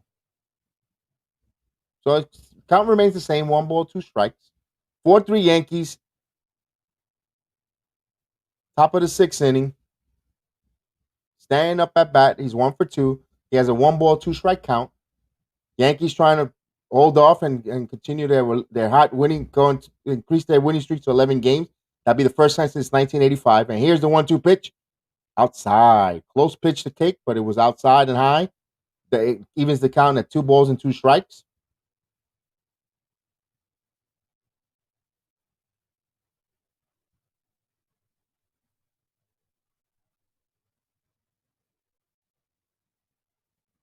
Here's the 2 balls, 2 strike count. Ground ball in between the hole. Third baseman guys it, gobbles, throws in time. That's quickly 2 outs. One thing you got to see, Stanton is making contact with the ball. He's making contact. It's not no more that swing and a miss fanning situation.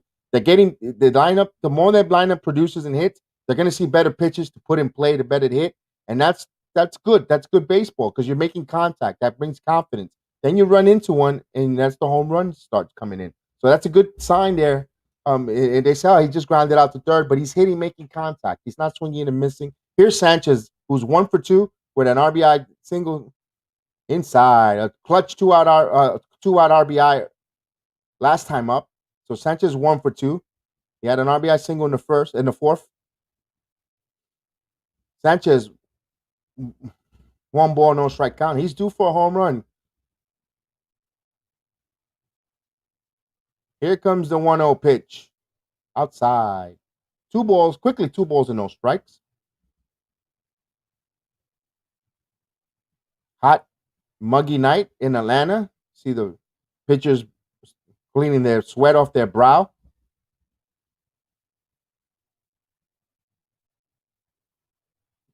Here's the 2-0 count. Sanchez, Rodriguez. Here comes Rodriguez with the pitch. Foul, out of play. So 2 balls and 1 strike. Yankees holding on to a 4-3 lead.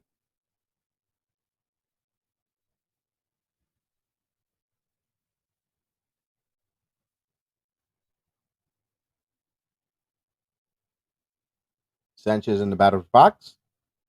Rodriguez ready to deal. Here's the 2-1 pitch. Swing and a miss. Evens the count up at 2 balls and 2 strikes.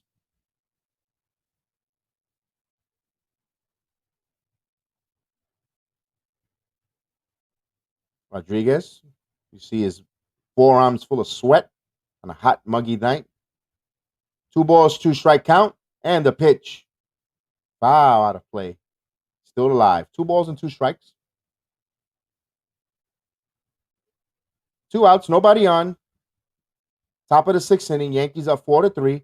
Sanchez up at bat. He has a 2 balls, 2 strike count. And here's the pitch. Stepped off. Here's the pitch. Here it comes. The 2-2. Up high. Full count. Sanchez on a full count. Boy, I'm saying Sanchez is due for a home run any second now. I'll take the walk as well, but don't be surprised. Rugi Odor on deck.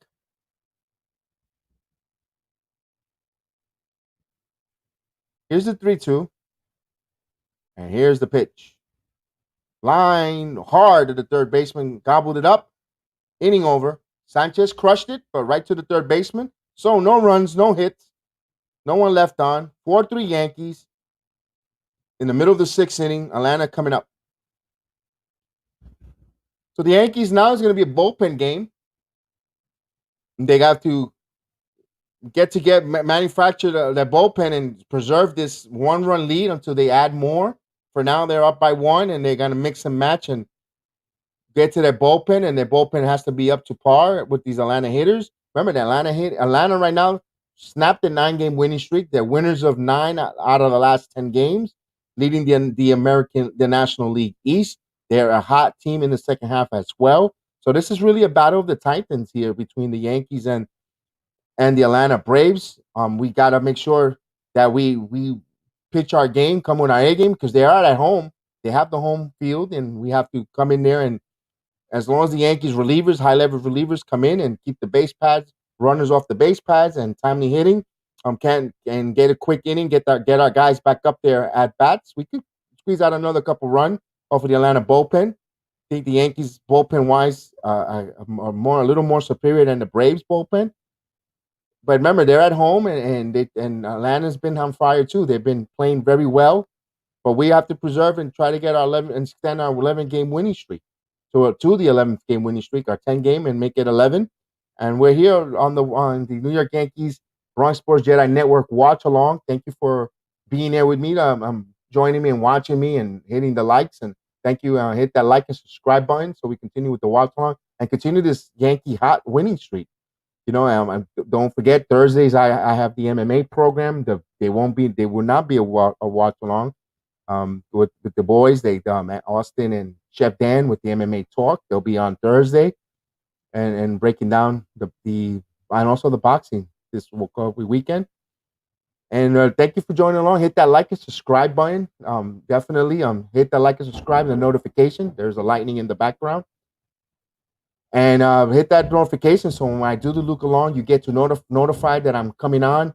And I always post it a couple days early, a day early, so you can see it follow us on our social media platform, Bronx Sports Jedi Network, and Twitter, as well as Facebook, as well as Instagram. And when I'll let you guys always know when I'm going to come on the air and do the look along. If you're following me in those platforms and in YouTube as well, hit that notification in YouTube definitely. So when we come on, definitely would love you guys always to be on and be here to talk to you. You end up becoming a Yankee universe family, a Bronx Jedi Sport Network family. So here's Clay Holmes, 51 games, he a record of 4-2, 4.47 ERA with 50 innings, and he comes to pitch. He's going to throw his first pitch in there for a strike, 96 mile per hour sinker.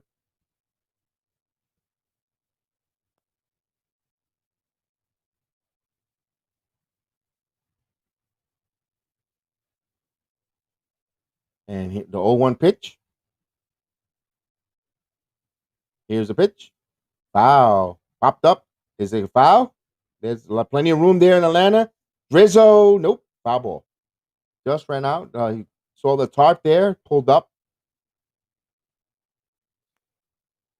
Clay Holmes with 50 innings, 26 balls, 51 strikes.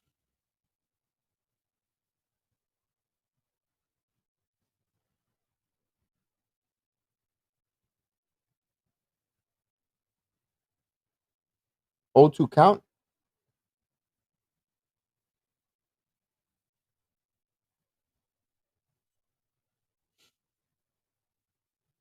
Swanson, the batter. 0-2 count. Holmes ready to deal. He fires. Popped up. Loop.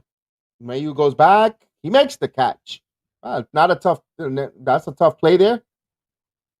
Good evening. Hello, hello, hello. Let's go. Let's look. Yankees. Let's go Yankees. Absolutely. I'm glad to see you here this evening with us. Yankees up 4-3. We're trying to extend that lead to 11-game winning streak. That 10, make it 10, going to 11. Right now they're up 4-3. We like what we see so far. The bullpen. Umpire almost got in the way of LeMahieu there. But LeMahieu managed to get there and concentrate and make the catch. So 1 out. The leadoff man retire. Here's Travis d'Arnaud. Travis d'Arnaud is 1 for 2. Ooh, yeah. Did it hit him? No, almost hit him. 1 ball, 1 strike. A sinker up high, almost ran away from him. d'Arnaud had a single in the 4th inning. He's 1 for 2. We all know him from the Mets and the Tampa Bay. Absolutely. And here's the pitch. That's a ball.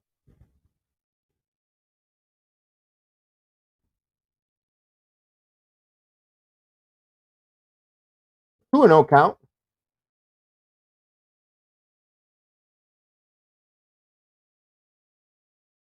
Bullpen game, absolutely, Rob Parr. And a pitch. Ground ball to Rougned Odor, cuts it off, feed fires in plenty of time. So there's 2 quick outs. You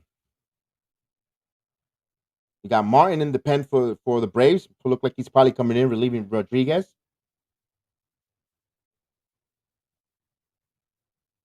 Here's Duval. Duval's 0 for 2, stepping in. He had a key situation last time at bat, and he failed to come with runners on the bases. Tampa right now up 3-1 on Pittsburgh, top of the 8th inning. So Tampa's up 3-1 over the Philadelphia Phillies, 3-1. And here's a pitch in there for a strike. And they're still hitting top of the 8th inning with 1 out, 3-1 Tampa. Up on top of Philly. Philadelphia has their bullpen stink. That bullpen stink for Joe Girardi. I know that's driving him nuts, frustrated. Here's the 0-1 pitch. In there for a strike. 0-2, quickly 0-2. Clay Holmes is dealing. That's an under the radar pickup for the Yankees, if you ask me. Very underrated, very solid. I'm really pleasantly surprised with him myself. Here's the 0-2 pitch. Swing and a miss, inning over. Strikeout swinging. So if you scoring at home as a K with an S, struck out swinging. So after 6 innings of play, Yankees up 4-3. No runs, no hits, no errors, no one left on base. So here comes the Yankees starting the 7th inning. We're 9 outs away for getting our 11th win. First time since 1985. The Yankees tie an 11th game winning streak. Can we get it? It's possible. Our relievers, we got a high leverage relievers, a complementary of high leverage relievers here, except for Loizica. Now the Yankees need to score some insurance runs. Remember, they're Atlanta's a home team. They're winners of 9 on the last 10 games. They're on a hot streak. They have come back and taken the National League East by storm in the division lead, and they're no slouch. They're at home, so the Yankees got to add some more runs for comfort. And I think the Yankees relievers with a 2 to 3 run lead could take it out. Right now we're up by 1, but we need to get some more runs. And let's get it there. Let's get that Yankee energy up. Let's do it. Absolutely, Rob. Let's do it. Absolutely. I like that. I love that one. To get our Yankee energy up. Absolutely. So that deserves an applause there, of course. And let's get some runs. Let's go. Let's get that. Let's get the Velasquez running and gunning, hitting and running, and let's get it going. Absolutely. I can't wait to see this inning coming up. I think the Yankees got to make some noise in this inning and really try to crush the spirits of the Braves, in my opinion. So right now the Mets are trailing still 7-0. Boy, the Mets only have 4 hits at home. And Alonso got one of them, and he was showboating when he got to first base like he's done something. You're trailing 7-0, guy. Come on, let's get together. The White Sox are still leading 5-1 in Toronto. That's in the bottom of the 8th inning. So there's one more. They got to cut not that many outs. So many 6 outs left for the Blue Jays to try to get back into this game. Down by 4. Let's see what else around the league there. Boston all over Minnesota 9-3. That's top of the 6th inning. And like I said, Tampa Bay up 3-1 over Philadelphia. They got runner on third with 2 outs. Tampa, they're trying to score. The 2 outs there. Philadelphia, I tell you that bullpen stunk. That Philadelphia bullpen stunk. We got this, baby. I want the bullpen to take over. No more runs needed. Close this game out, but I don't mind insurance runs or 2. I want that insurance run. I just want to be comfortable there.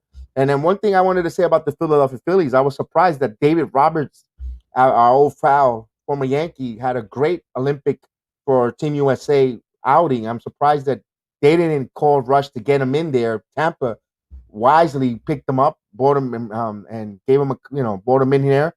Now he's with the Tampa Bay Rays. The Phillies bullpen stink. They should have went after him. Don't be surprised if Philadelphia goes after Doolittle, who's DFA by the Reds. They need as much bullpen as possible. The Braves got a new pitcher, Chris Martin, record of 2-3 in 36 games. ERA is up high there. Let's see. The Yankees got Rougned Odor coming in.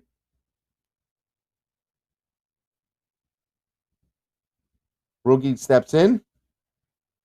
Martin looks. Ready to deal his first pitch of the 7th inning. And the pitch. Ball low. He threw a four-seamer down low. 1 ball, no strikes. Rugi 0 for 2 tonight. He's due for a leadoff single. That's a good question. Robinson, I guess they felt he was older already. The 1-0 pitch and foul. They wanted to go with Zach Britton over Robinson. Robinson was nothing but good here for the Yankees after Mariano Rivera retired. He filled in really well. They let him go to the White Sox because he got a bigger payday. They just didn't want to. I don't know why they don't want to pay him. He's a good clubhouse guy, a good pitcher. Every time he returned again in that deal with the White Sox back to the Yankees, and here's the 1-1 pitch inside. And he says he wanted more money than we had to offer. For the first time around for the Chicago White Sox, when he left for the White Sox deal, he did get a nice contract, a little bit high for reliever, but he was our closer too, and they just let him go, which is understandably so. We had a plethora of relievers when we had Andrew and a foul out of play. When we acquired Chapman, we had Andrew Miller. We had that plethora of relievers there. So and we had, remember, Betanzas. We had a lot. So didn't we do 2 stints with us? Yes, he did. When he traded him for when we got him with the other right-handed pitcher that left the Yankees too, that had Tommy John surgery. I forget his name right now. He was from the White Sox. He was also a former Yankee. Brought him back, and they came in and they pitched very well for us. And here's the pitch. It's high. It's going. Odor hits it. It's gone. It is high. It is far. It is gone. Odor touches them all. Home run. He was due for a hit. Yankees extend the lead 5-3. This is what I said. When you hit the ball, you put the pressure, you make contact, the home runs will come. If you sit there, wait for home runs first, that's what happens. You're going to get the Yankees of the first half. When you do good things like that, you play baseball, contact ball, you steal bases, you make hits. Later down the road, 7th, 8th inning, you get into the bullpen. This is the result of it, the home run ball. That's why. Then you guys, the Yankees are horrible home run happy. No, this is where you do it. Hey, KW, what's going on, my main man? Thank you for the watch along, coming along. And here's Velasquez attempt on a bunt. Foul out of play. He swung at it, swung and strike. So the Yankees hit a solo shot by Rodor, extend the 5-3 lead. Velasquez up 1 for 2. He attempt for a bunt, call for a strike. Odor happy there. Rugi, I'm telling you, he's going to be an issue, a problem, because if he's hitting, how are you going to sit him up? Yes, absolutely, man. I'm glad you're here, man. What's up, bro? And a swing and a miss. Quickly 0-2 on Velasquez. So we're here on a watch along, trying to get the Yankees this watch along and root them on for the 11th straight win. They're on a 10-game winning streak. They're up 5-3 in the top of the 7th inning with no one out. 0-2 count for Velasquez. And here's the pitch. Swing and a miss. Rare strikeout from Velasquez. Good pitch. Quickly 1 out.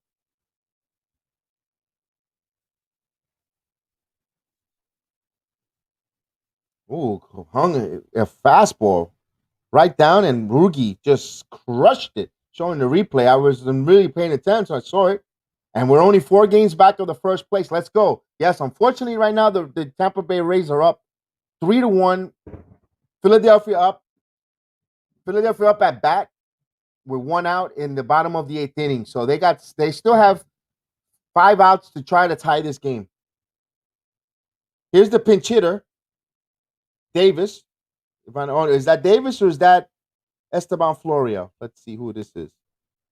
It's Anthony Davis. It's pinch hitting. Anthony Davis is back after going down. He's in there for his defensive abilities. He has 1 ball, 1 strike. Light hitting hitter. And the pitch. Foul out of play. Evens the count on 1 ball, 1 strike. So the Yankees have 5-3. Top of the 7th inning. They're on a 10-game winning streak. They're on the road, the second game of a 9-game road trip, and the Yankees are on fire. 4 games out of the Tampa Bay Rays. They're leading the wild card, the first wild card. Oakland Athletics already lost, so they could fatten their lead on Oakland. We play Oakland coming up after this. Ground ball to short. Swanson deals, fires, 2 away. Quickly 2 outs. So the Yankees could get another game this evening over the Oakland Athletics and bring that separation. And absolutely, I can't wait for the Oakland series. That's going to separate us from the wild card path. Absolutely, especially if we win 3 out of 4, or if we win 3 out of 4, even if we split 2-2, that worst case scenario, everything stays even. So if they win tonight and they go out to Oakland and split, it stays even as we go in there. If you win 3 out of 4, obviously you pick up 2 games, and if you sweep, you get the 4-game advantage. So good fortunes are on the table there for the New York Yankees. And right back at you, Rob Parr from KW Events. Salute. And here's the pitch. And LeMahieu pops it up. This ball is up in the air, back to the track, makes the catch. He gave it a ride. So the Yankees get that solo home run by Odor, extend their lead. Man, from your lips to God's ears, Robert, I hope we take all 4 from Oakland. I would definitely love that. The way this team is playing, would that surprise you? Nope, absolutely not. The only difference is going to be in Oakland. That is a large outfield out there. That center field, it's a large outfield out there. We might have to play Davis in center. We might not be able to do our jumbo package, or goal line package that Voit calls, when Voit is the designated hitter, a Judge in center, Rizzo at first, Gallo in left, and Carlos Stanton in right. Maybe you want to give a day off to Stan, but if he's batting the way he's hot, you want to keep that bat in the lineup. So the only thing is that outfield is really big out there for those guys to cover. So that's when we might have to change the lineup a little bit on going forward on that 4-game series. But we'll see what Boom does. The feel of it, they start. If I'm not mistaken, they might have the day off tomorrow and go out there to Oakland 404.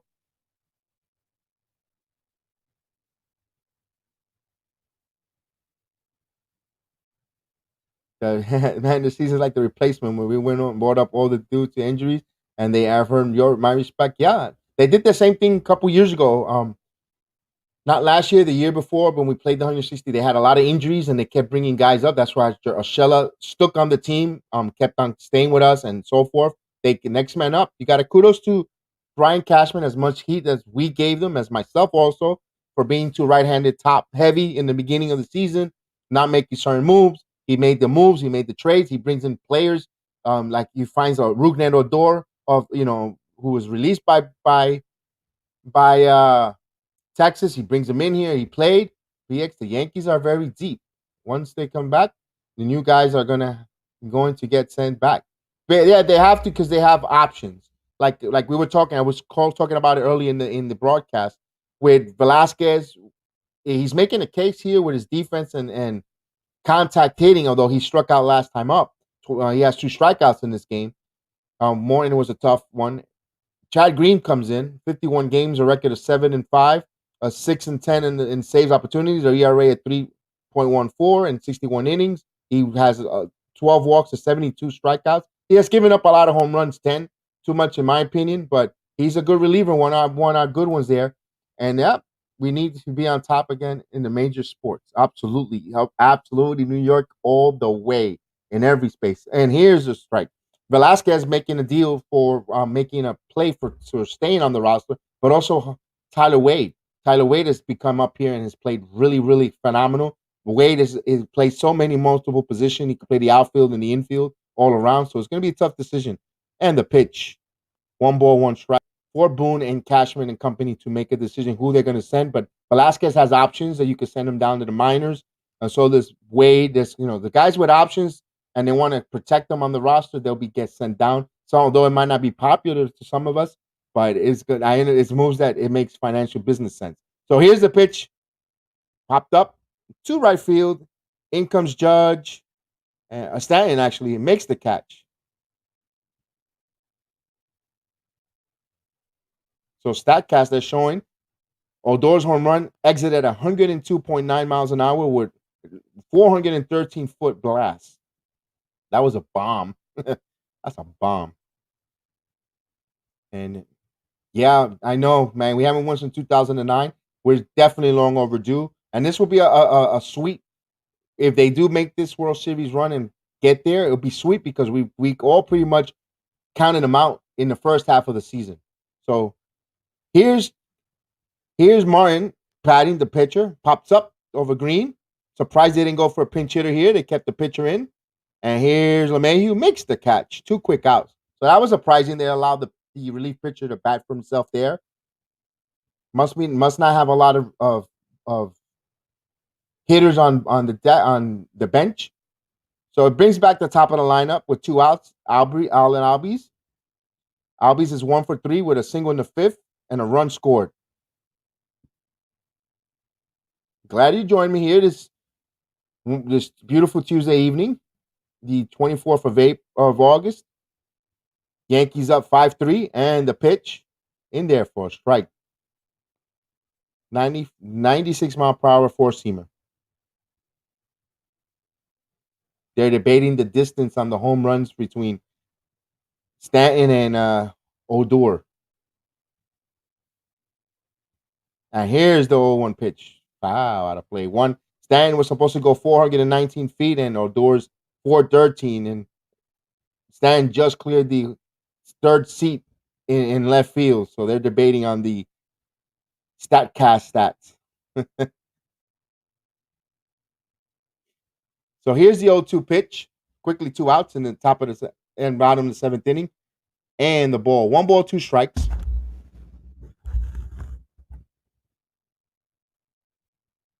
Boom, you see Boom in the dugout. Looking in. Chad Green, calm, cool, and collective. Looks the scene. And here's the pitch. Curveball up high.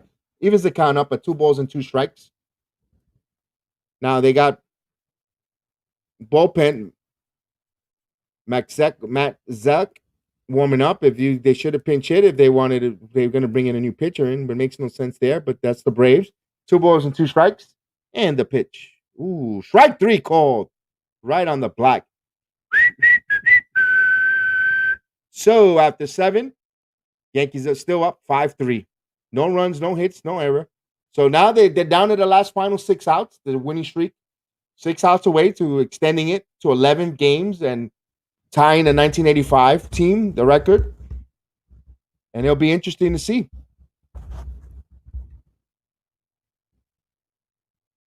And let me look around the league if anything's changed. Top of the 9th, Tampa's still up 3-1. They have 1 out, runner on first. The White Sox still up 5-1 over Toronto, bottom of the 8th inning. You got the Angels clobbering Baltimore 13-8. Pirates up 4-2 over the Arizona Diamondbacks, top of the 9th. You got the Mets trailing 8-0, bottom of the 8th inning.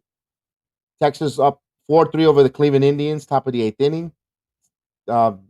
Boston 9-4 over the Minnesota Twins, top of the 7th inning. Nationals 5-1 over the Marlins. And the rest are later on this evening. You got the Dodgers and the San Diego Padres. That's going to be a game there. Padres trying to stay alive and hang on and climb back. They might be a little bit too late. Cincinnati has come back on Minnesota. They're up on Milwaukee. They're up 3-1, top of the 5th inning. Houston 4, Kansas City nothing. Detroit 4, St. Louis nothing. Big up to Miguel Cabrera for hitting his 500 home run. The pride of Maracaibo, Venezuela, got his home run, 500 home run en las Grandes Ligas Cuadrangulares. The pride of Venezuela, of Miggy Cabrera. So big ups to him getting his 500 and joining an elite club in the majors with it. So it's good to see that, and I'm good. It wasn't even it was good. It wasn't against the Yankees either. So so that's a part of the record books that I don't mind the Yankees not being in, the one that gave up that 500 home run. So here comes the top of the 8th inning. Let me have a drink. Top of the 8th inning there. Beautiful night in Atlanta. Hot, humid night. Yankees up 5-3. Top of the 8th. Yankees on 5 runs, 7 hits, no errors. Atlanta 3 runs, 5 hits, no errors. So they did change the pitcher. So I'm surprised they didn't. They gave out a free out and they allowed the what you call it, the pitcher reliever to hit. Yes, you're very kind. Thank you. I appreciate it. Thank you so much, KG. I appreciate it. And here's the pitch. Outside, strike. Quickly, 1-0. I definitely, again, I appreciate it. Thank you so much. I'm really humble with that. Thank you. 2 strikes. 0 for 3 for Rizzo. He has 2 strikeouts and a fly ball. So 0-1 count. Rizzo digs in. Rizzo's due for a hit. Let's get a hit, Rizzo. Let's wish him on a good hit there. And here's the 0-1 pitch. Out there with a strike. Quickly 0-2. Lefty on lefty. Mastek. The softball. Digs in against the softball Rizzo. 0-2 count. Probably a sweeping breaking goal, in my opinion. Here's the pitch. No, inside fastball. Inside out. Rizzo. Line. Oh, just stood up. Nice play by Heredia. Diving clutch. We try to get you, Rizzo. We try to get you that hit, Rizzo. We urge you on there. But good at bat there for Rizzo going forward. He put the bat on the ball. Just a little tough luck. It just stood up. And center fielders in Atlanta, they usually cover a lot of ground. And good kudos to the good defensive play on the center fielder there. So 1 out. Very nice play. Extended, full extended. I think if Peterson was there, I don't think he makes that play, guys. I think Heredia makes that play make it look easier. So that was a key ejection earlier in the game. And maybe that's why they didn't pinch hit the relief pitcher. That makes sense. Here's Aaron Judge, who's 2 for 3. And the pitch inside. Check his swing. They're going to check. He went around. So 0-1. He swung and a miss. Judge had a double and a single before flying out. The big right-handed, number 99. 0-1 pitch. And here it is. Swing and a miss. Quickly 0-2. On a slider. Gotta be careful. You hang a slider to Aaron Judge. You got that launch angle. There'll be another 400-foot blast here tonight. So 0-2 count with 1 out. Yankees up 5-3.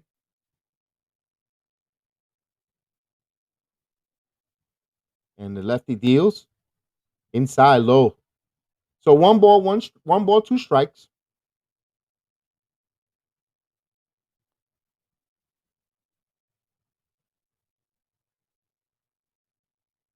Aaron Judge, the big right-handed bat, playing a really good center fielder. And here's the 1-2 pitch. Swing and a miss, struck him out. High fastball away. That's where you want to keep that ball away from Judge. Don't want to get, he extended his hands, but it was a little bit out of his reach. So he strikes out swinging. I think he might, if he doesn't come up at bat one more time, he'll finish the night 2 for 4. Here's Joey Gallo coming up. So if the Braves could get out of this inning, that was a good pitching change. You brought the lefty to deal with the 2 left-handers, and you get a bonus getting Judge out there. So here's Joey Gallo, who's due for a hit himself. He's 0 for 3. Let's go, Gallo. Let's get a hit, man. Lefty on lefty. That's very impressive. You get it. Ball. But a walk is as good as a hit when it comes to Joey Gallo. If you watch him, he's a feast or famine type of player, and with a good eye. So a walk is as good as a hit in this case. He's up on the count. 1 ball, no strikes. 5-3 Yankees. Top of the 8th inning. And here's the pitch. Outside. So 2 balls and no strike. Thank you. I appreciate it. I appreciate it so much. Thank you so much. I appreciate it. Thank you.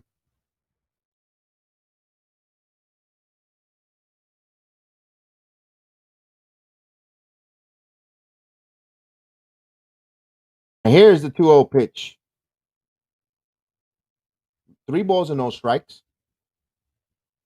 This is a fan from a fan, a play-by-play call from a fan who loves this team. I love this team. That's my love, my passion. A 3-0 count. Giancarlo Stanton on deck. We want to see him come up there. He's been hot, hot. A 3-0 pitch in there for a strike. So 3 balls and 1 strike. Top of the 8th inning. Yankees trying to extend that 10-game winning streak, make it an 11. Here's Gallo. 3-1 count. The softball deals. Inside, ball 4. So, like I said, a walk is as good as a hit when it comes to Joey Gallo. So he reaches on with 2 outs. And one thing about it, extends the inning and brings up Giancarlo Stanton, who's been hot, putting the bat on the ball, making contact, despite the fact being 1 for 3, but he's getting hits. Absolutely, I agree with you. We need Giancarlo to hit the ball. We need him to. We definitely need him a lot. Especially no more swing and a miss. I like him putting the contact. He's grounded out twice. He grounded out, but it's still putting the bat on ball, which is a good thing to see. And here's the pitch. Inside. 1-0. Justin Stanton is going to be interesting going to Oakland. Will they play him in the field, or will they DH him? Will they sit Rizzo and play Voit? Especially since that Oakland outfield is such a large outfield to cover a lot of ground. That'd be interesting to see coming up next series. So 1 ball, no strikes. And here's the pitch. Ground ball, foul. He chopped it foul. So it looks like Stan is locked in, swinging and putting the bat on ball. That's what we want to see.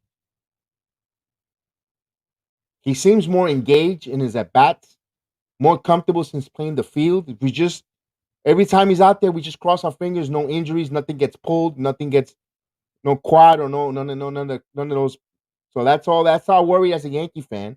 So 1 ball, 1 strike with Stanton, and the field outside. 2 balls and 1 strike. You got Gallo at first, who could run with speed.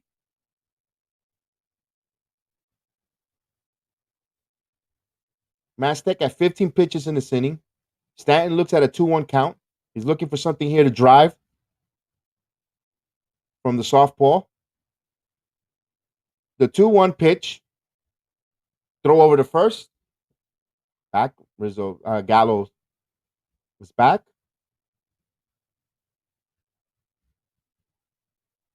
And just so you can see the oozing the confidence of Stanton on the plate. He looks so comfortable. He looks relaxed. He looks locked in, focused. 2 balls, 1 strike. Gallo on the runner first. And here's the pitch. Pop. Wow, straight back. He was right on it with that fastball. Just fouled it straight back.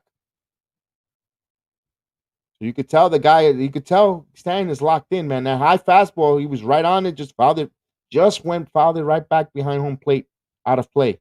So 2 balls, 2 strikes. Would you send the runner here? Gallo could run, but it's also a softball, a lefty on the mound. Good pickoff move to see. So 2 balls, 2 strikes. And the pitch. Craig 3, hit the black. Tough pitch there to take. So no runs, a walk, 1 man left. So middle of the 8th inning, Yankees up 5-3, 6 outs away. The relievers, if they could get their 6 outs, we extend it to 11-game winning streak, start off the road trip 2-0, and head out to the West Coast and with the lead of the wild card and going out there and continue our winning ways. Let's take a look at around the scores. Bottom of the 9th inning, Philadelphia trailing 3-1 over Tampa Bay with 1 out, runner on. So tying run at bat for Philadelphia with 1 out, bottom of the 9th. Can the Fighting Phils, George Girardi and the Fighting Phils come back and tie this game and take it in extras or win it in the 9th? We'll keep an eye on that. We're rooting for Philadelphia, for Joe Girardi, our old friend, old pal, to come up and beat the Tampa Bay Rays. White Sox in the top of the 9th, up 5-1 over the Blue Jays in Toronto in the Rogers Center. Baltimore at home is trailing. They're making a little small minor comeback, but they're too much deficit. Anaheim is up 13-8, top of the 7th inning. Texas up 4-3 over the Cleveland Indians. Minnesota and Boston 6-9, top of the 7th. But although they got runners on first and second with one out. Minnesota's making a rally here. Will Boston squandered such a big lead? They were down 3-0. They got up 9-3. Now they're holding on 6-9, although it's still a 3-run lead, but they got two runners on with one out. So Minnesota's trying to get a big inning off of Boston. And we saw Seattle beat Oakland this afternoon 5-1. And later on this evening, the Dodgers and the Padres played that important game in San Diego. San Diego is in contention this late in the season. Fans are excited for that team, although I think maybe they might be a little bit too out. Cincinnati has been on fire. Cincinnati's leading right now Milwaukee 3-1. So that's the look around the league, but I'll keep an eye on the game with the Tampa game once they go final. And once the Boston game, as long as we're still on the air. So Chad Green will come up for a second inning of work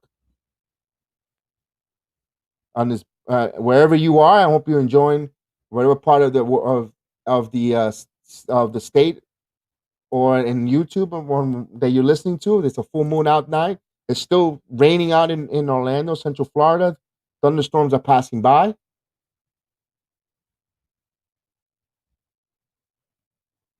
Do you remember the Juan Guerrero years?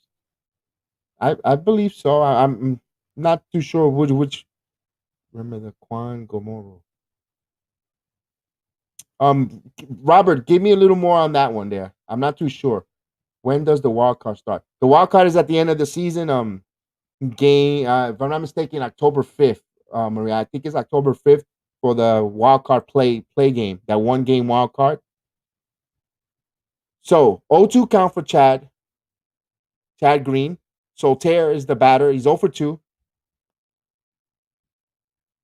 Jorge's trying to get on base, try to get something going here. And the 0-2 count, foul out of place. So you got a home run hitter, a fastball hitter with a fastball pitcher. So, oh, yes. Now I got it. I remember now. Got it. Just doing this. The rain is all over the place. Yeah, that was a good reliever there. That was good for middle because Flash was good. Flash Gordon was really good. Here's a fly ball. Is out of play. Still 0-2. Flash Gordon, Mariano Rivera, and Paul Contreras. Yeah, they were very good. 7, 8, and 9. The Yankees been really fortunate to have good relievers. Even when it came, from the 96 runs until now, they always had. Of course, the common denominator in those things were Mariano Rivera. But you had Mariano come in the 8th in the 96 team with Wetland. You had Jeff Nelson. Then you had Nelson, Stanton, and Mariano. Here's the pitch. Swing and a miss. Strike 3. So the first batter strikes out. If you strike out swinging, if you're scoring at home. High fastball. Undisciplined. Hard to catch up to that. So 1 away. Nelson, Nelson was good. I love that sweeping breaking ball.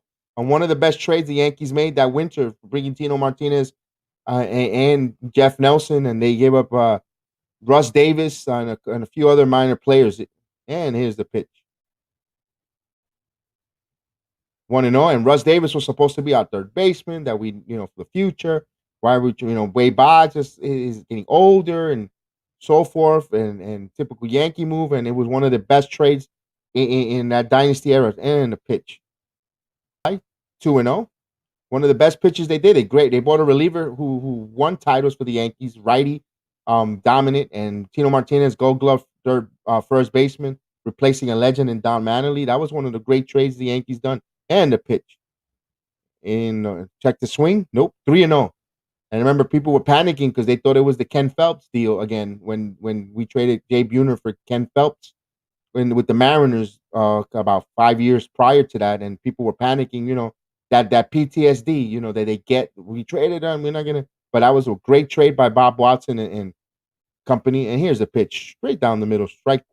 They listened to Stick Nelson at that time, who was the former GM, transitioned over to Bob Watson. Stick Nelson became the head of scouting for the Yankees, and they had a good scouting report, and they bought Tino, and that was, they did a lot of good moves for the dynasty. Here's the pitch.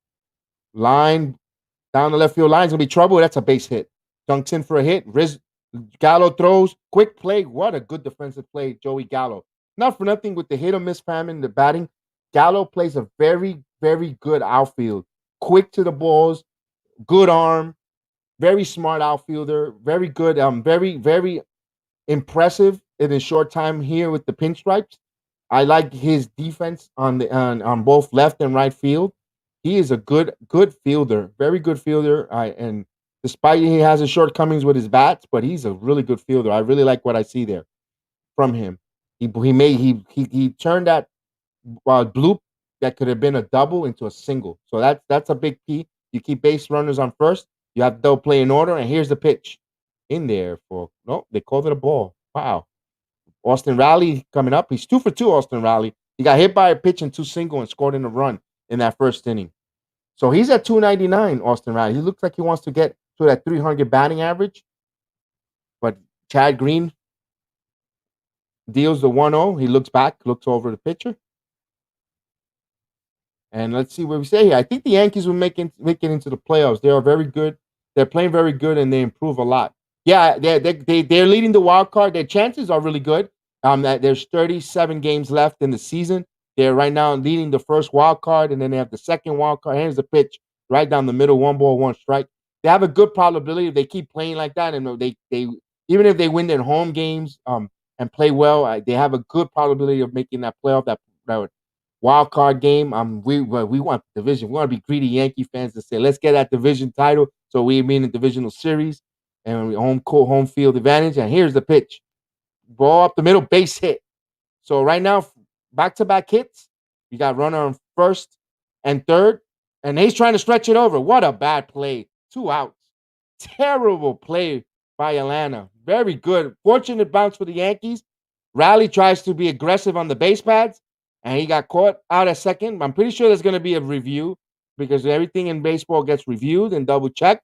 He's looking in. They're going to review it. If you're the Atlanta Braves, you have to review this play. Even if you're out, you have to. Why would you hold your challenges? It's already bottom of the 8th inning. You're trailing by 2 runs where the Yankees are comfortable.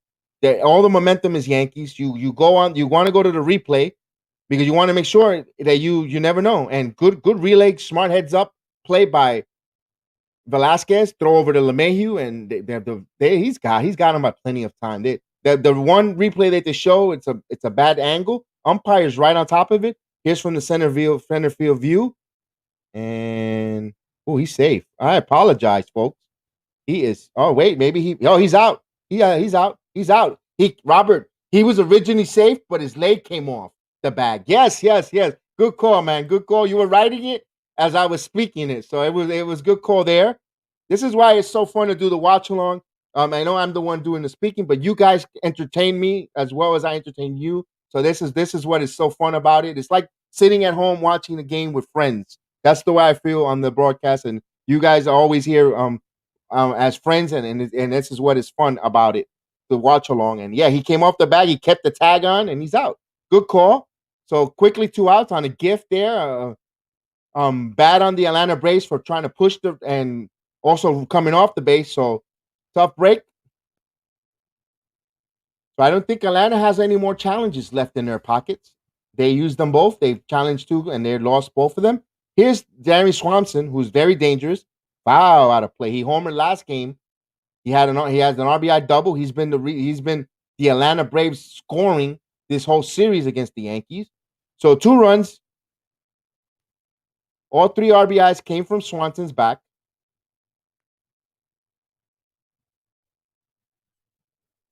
Oh, thank you. I appreciate it, Rob. I appreciate it. Thank you so much. And here's the 0-1 pitch. Popped up, out of play. So 0-2, runner on third with 2 outs. Green at 24 pitches. And let's see what's going on. Any finals there? And I think the Tampa Bay Braves won. The Tampa Bay Braves won. I don't see they're up there on the scoreboard. So they've won their game. Bottom of the 9th. White Sox up 5-1, although Toronto has runners on first and third. They're threatening. And here's the 0-2 pitch. Ground ball. 2 rooting there for Odor. Odor fields, fires in time. The inning over. So the Yankees escape. Back-to-back hits and caught advancement on the base runner. If you score in that play at home, I forgot to say it's 7-6-4 on the out. So after the we go to the ninth, Yankees up 5-3 on the BX Sports Jedi Watch Along Network. And I appreciate all you guys listening, watching, giving me that thumbs up, give me that like, hit that subscribe button, notification, share the program, let everyone know that we're out here as a invite all people over to come watch along with us, and more people in the merrier for the party. And we just talk baseball. We talk different things about the Yankees. We could reminisce about the glory Yankee days, all those, and all the stuff, all the good stuff. Like we were talking earlier about one of my the Jay Buhner trade, that the Ken Phelps. People had buyer's remorse when we traded Russ Davis over for uh, Jeff Nelson and Tino Martinez. So that was, people like, oh my God, that's Ken Phelps trade again. But then it turned out to be good. The Yankees has done very good trades from Watson to the current Yankees now. It hasn't been too many battle sour trades. Where the Yankees were a little sour was the free agents. Remember Kevin Brown, Randy Johnson didn't pan out so great. Yeah, thank you. I appreciate it. I appreciate it. Thank you. Definitely. I'm really humbled to thank you so much for the support and so forth. And their trades, Cashman and Watson and the late stick Michaels, Gene Michaels. If you don't know, he was with the Yankees for many years and passed away a few years ago. One of the guys who was really smart on putting scouting report and bringing these players in. And he's taught his scouting report well, his scouting team for his successors very well, because the Yankees keep up bringing good players in here, not just international players, even around the league with DFA players, and they bring them in and they fit right in perfect for the Yankees model when they bring them in there. So although I bash analytics myself, but there's room for it. There's room for it when you analyze players to bring them into the Yankee system, to bring them in, they fit. And here we go. We got Will Smith coming in, not the actor, but the pitcher. Record 55 games, record of 3-6. Save opportunities 28 out of 32. I guess that's their closer. Their ERA at 3.81, 50 innings pitched, 19 balls, 65 strikes. It is their closer. So that he's coming in there. The Braves, they also want to keep winning, put pressure on. They must have been scored. They score watching. They see the Phillies lost, so they have a chance to extend their lead in the National League East. The Mets are getting walloped 8-0 at home, so they have a chance there. So it looks like the National League East, if everything holds up, it's going to stay pretty much the same as the American League East. So here's Sanchez up 1-for-3, and the pitch, a curveball in for a strike. He's getting jiggy with it. Yes, indeed. Yes, indeed. It's funny. There's two Will Smith in the major leagues. You have it for the Dodgers, the catcher, and you have the pitcher for the Braves, Will Smith. So Sanchez 1-for-2, 1-for-3. And here comes the big Sanchez. And here's the pitch. Swing and a miss. 0-2. A slider. And that game is still 2 outs for the White Sox, 5-2. They are 5-2 in the bottom of the ninth. So we pick up a game on Toronto if we hold off the score. And the 0-2 pitch. Outside. Way up on the way. Oh, giving away. Chapman starting to warm up. Chapman only had 11 pitches yesterday. So he should be ready to go. He should be ready to pitch tonight, back-to-back nights. His customary sweating. And here's the deal. Strike 3. Beautiful curveball. Customary perspiration of Aroldis Chapman. If he's not perspiring, he's not going to throw over 100 miles an hour, in my opinion, with the Cuban Missile. And here, that was a beautiful breaking ball. Right down. Broke perfect. That's a perfect pitch. Fooled Sanchez and the slider. So 1 out. Here comes Rugi Odor. Rudneff Odor hit a home run, a monster blast to right field. Last time up, he's 1-for-3. His 15th home run of the season. I think all with the Yankees, by the way. And here's the pitch. Lefty on lefty. Breaking ball low. 1 ball, no strikes. Glad you guys are joining me here on this 24th day of August.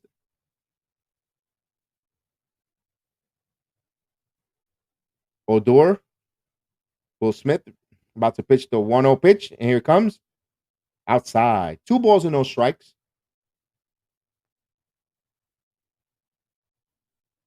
Odor last time up crushed the ball right field bleachers over to the concession stands, 419 feet. So 2-0 count on Rugi Odor. And here's the 2-0 pitch. Up high, in for a strike. In on the hands. Good pitch. And he caught a strike. Odor would have been in on his hands. Would not much to do there, unless he has some tremendous bat speed, but he would have not done too much, but lined it foul. So 2 balls and 1 strike. Good pitch by Will Smith there. Smith with the 2-1 pitch.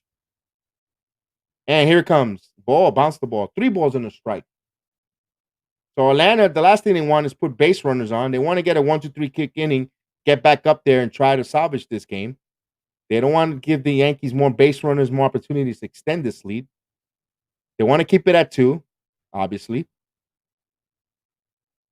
So 3 balls and 1 strike count. Top of the 9th inning. Yankees trying to extend their 10-game winning streak. And here it comes. Outside. Ball 4. So he walks him. Odor takes off all his custom gear so he won't get plunked. Here comes Anthony Velasquez. Now, you could do a lot of things here with Anthony Velasquez and Rugi Odor. I would play the hit and run game. You're up by 2. You got speed on and contact on batting and running on the bases. You could play. You don't need to bunt here with Velasquez, but you would definitely like to do some hit and run, some running action, because the kid could handle his bat. And here's the pitch, swing and a miss. John Velasquez, let's get in. Let's get to the 1 for 3 with a single, a run, stolen base. Let's get that. Let's get in there. Let's put contact. Make good things happen when you put bat on ball. So the pride of Morris Park, Bronx, New York. Here's the 1-0 pitch. Ground ball, foul. So quickly 0-2.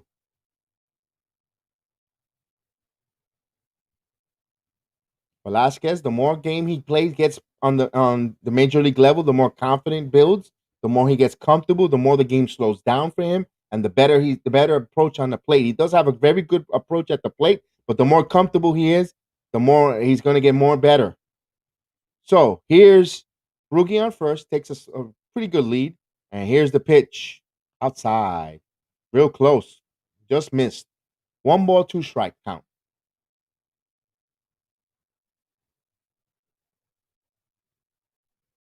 Got last night's starter. Canoa looking in on the tablet, looking at some scouting reports. So the 1 ball, 2 strike count. Odor at first. Velasquez at bat. Here's the 1-2 up high.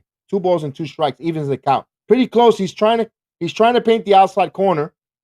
He doesn't want to get too cute with the upper outside ball because Velasquez could shoot the ball the opposite side where they have a first base wide open because he's holding the runner on and can get a hit.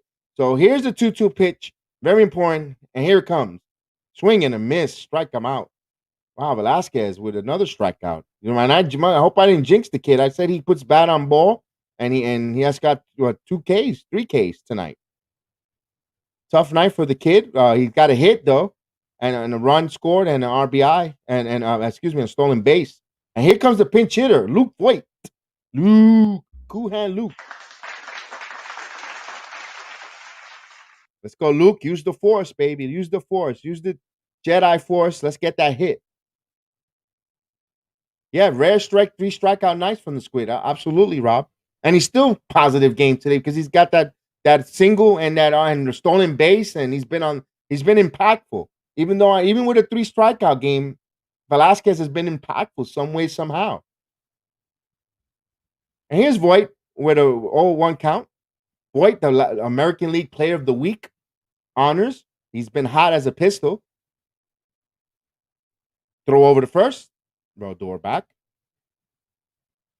So the big guy. Big old Luke Voigt looks like a spokesman for milk and steak and potatoes. Here's Voigt. And the 1-0 outside. 2 balls and no strikes.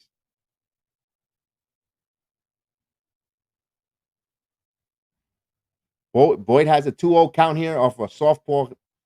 Look for him to look for something in to smash. So he's looking for something hittable here, something good to hit.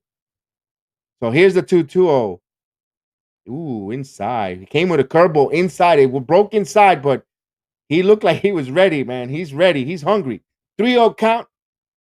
You know what?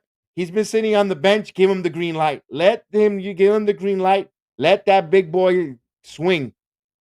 Let them get that frustration out and swing that bat on 3-0 pitch. And a 3-0.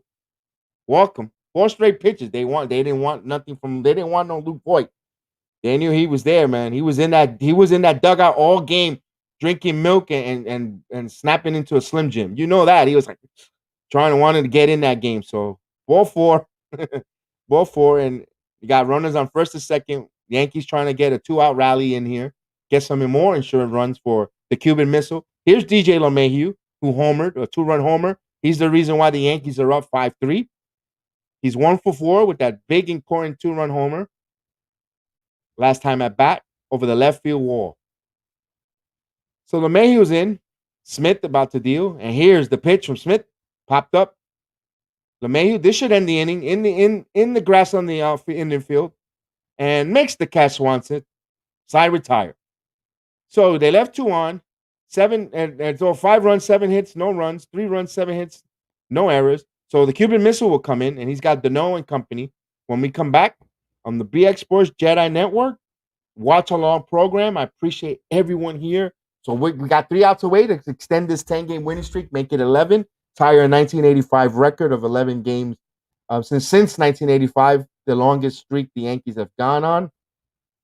It looks good with Aroldis Chapman coming in there. You like to see the Yankees. They use Luke Voigt, I think, in a good part of the game, strategical part. Even though he got the ball base on balls, you put traffic in there. That's his presence caused that base on balls.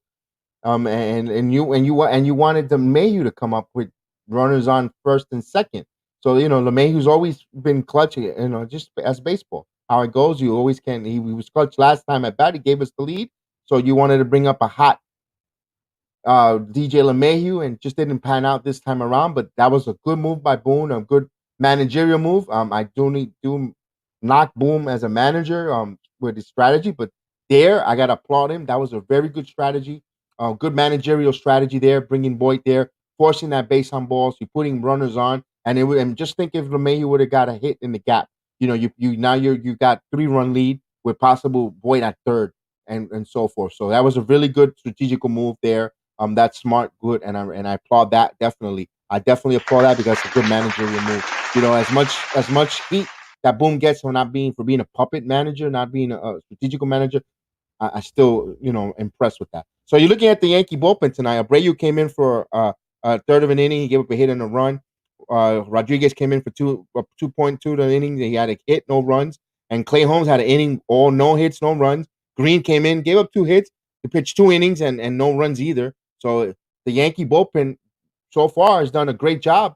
And now it's up to the Cuban Missile, Aroldis Chapman, with 45 games. He's a 5-3 He's 23 out of 27 saves, an ERA of 3.70, 41 innings, 29 balls, 70 strikes, and he has given up 7 home runs.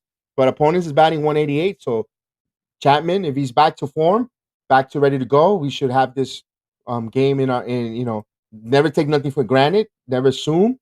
So let's see what he's got there. Chapman accustomed with the perspiration around, and like I said, if you don't see Chapman perspire, he ain't ready. He ain't gonna throw 105. So he's ready. He's ready to go. We got our old friend Travis d'Arnaud coming here. He's 1 for 3. He singled in the 4th inning. He's 1 for 3. Travis d'Arnaud, our friend from the Mets, from the Tampa Bay Rays. Now he's found a home in Atlanta. Yankees trying to close this out, extend that second wild card lead over the Athletics, who lost today 5-1 to Seattle Mariners. Chapman, I'm set. He's ready to deal. And here's the first pitch. Right there, 99 miles an hour fastball. Beautiful. 4-seamer. So Chapman with 99. So like I said, if he doesn't sweat, he's not going to throw fast. He's not going to throw heat. The missile is heating up. That's how you heat up that Cuban Missile. Here's Chapman deal. Ground ball, bat lost the bat into Velasquez. Velasquez fires playing out one away. So 2 more outs to go to extend this 10-game winning streak.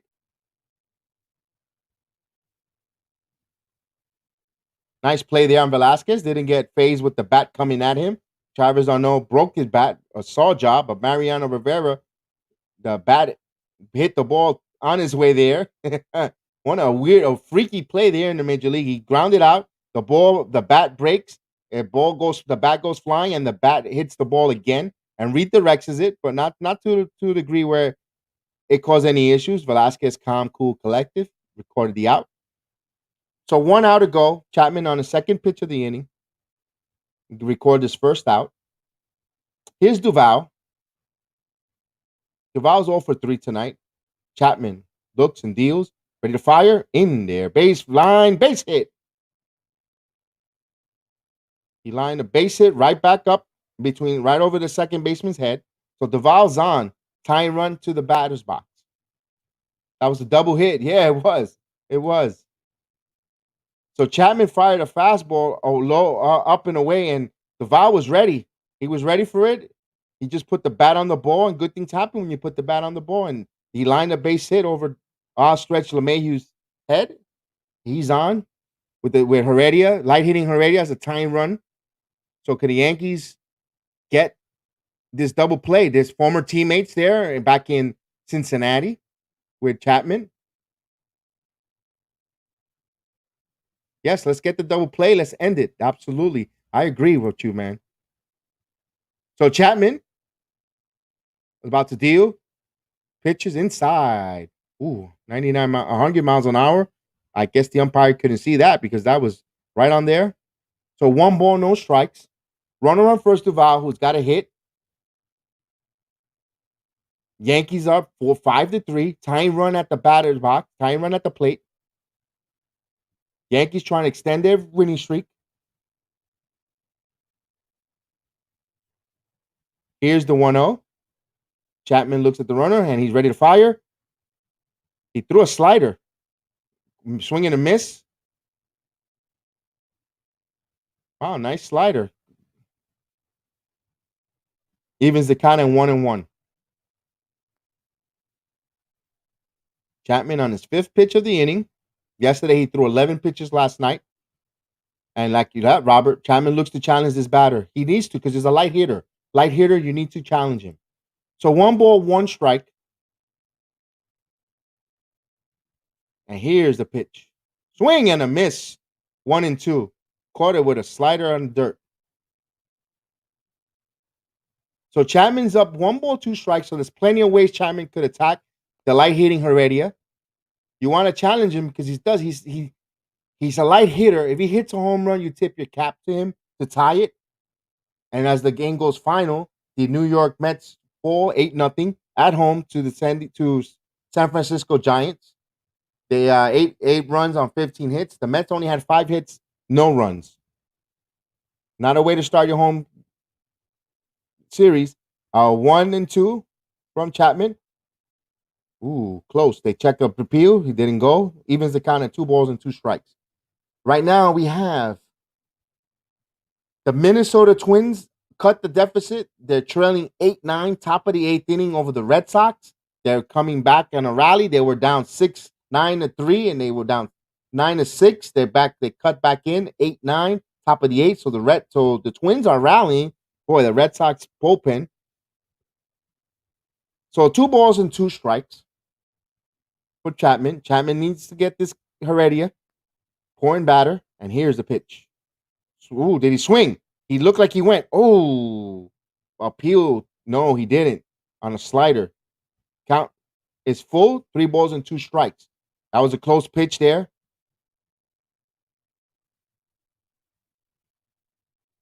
Chapman thought he did. I haven't seen a replay of it if the bat broke the plane, although the Yankees have gotten benefit of a lot of calls tonight, close calls. So it's a 3-2 count. Do you send the runner with Chapman's high velocity? I will hold him because you don't want to run yourself out of an inning. Chapman, 3-2 count. And here's the pitch. strike three. 2 outs. Backwards case. Absolutely. Robert Paul is on par. No pun intended. Beautiful, beautiful, beautiful, beautiful. That slider saved that. I bet it did. That slider was sharp. That slider was beautiful. You can't throw anything better there. Here's a Rosanania pinch hitter. I'm pretty sure that's probably the last pinch hitter that the Braves have on their bench. That's probably why they didn't. They let the relief pitcher bat in that seventh inning earlier. They saved him for the ninth, so they would have been in trouble if they would have been at this time around if they would have pinch hit that reliever back in the seventh inning when I questioned it. So here's the pitch, ball low, stolen bases in defensive indifference. He stole that base. You let him have it because the most important runner is the one at the plate. You want to make sure you get him out. You can let him steal all the bases he wants as long as he doesn't steal home because he's the one that counts as the batter at the box. So you score that as a defensive indifference. So 1 ball, no strikes. Chapman at his 10th pitch of the inning. Chapman ready to deal. Low, 98. He's throwing 98, not 100 miles. That was just a little low. 2-0.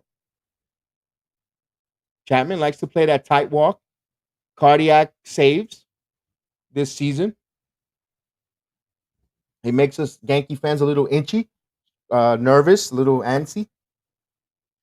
A 2-0 count for Chapman with the pinch hitter.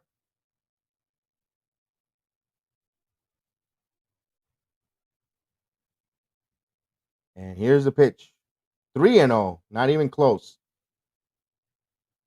So Chapman's playing his game of making us nervous as Yankee fans to sweat it out. You got Albies, the batter on deck. And Albies is dangerous. Yeah, the fastball is not there yet. I don't know if it could be perspiration or what's the deal. So could Chapman deal 3-0 and the pitch, not even close. He's flirting with danger. So runners on the corner, tying run on first, winning run on the bat in Albies. The Oakland Athletics already lost. We have a chance to continue to gain that full game on the Athletics. They lost. The White Sox beat the Blue Jays, so we have a chance to pick up a half game as well because they lost as well. If we were to win, Tampa Bay already won, so they're up by half a game. We could cut it down back to 4, keep it at 4, or be down at 5. They won. They beat the Phillies. So Matt Blake comes out to talk to Chapman with his interpreter to settle him down to see what they're going to do with Chappie. He's encouraging the defense, setting up how they want to position the defense. And here's Albies. Albies is 1 for 4 this evening. Big at bat. Rosania is at first, and he has speed. Anything in the gap, the opportunity to tie this game up. And he leads the National League. Albies with 60 extra base hits this season. So dangerous hitter with speed. You got speed at first. Actually, first and second with 2 outs. Yankees holding on a 5-3 lead with 2 outs, trying to extend their 10-game winning streak. Chapman. And the pitch. Swing and a miss. Quickly jumps ahead 1-0. Little nervous time for us Yankee fans. A little bit uncomfortable. They're showing Albie split. He versus left-handed, he bats .233 with 13 home runs. And versus righty, .312. So he hits the righty more comfortable, but he has more home runs from the right hand versus left-handed pitching. So here's the pitch from Chappie, and the 0-1. Outside, ball 1. Come on, Chapman. Let's go. Get it together. 1 ball, 1 strike. Little nervous time. Boone looking a little concerned. He's got Peralta warming up in the bullpen just in case. So 1 ball, 1 strike.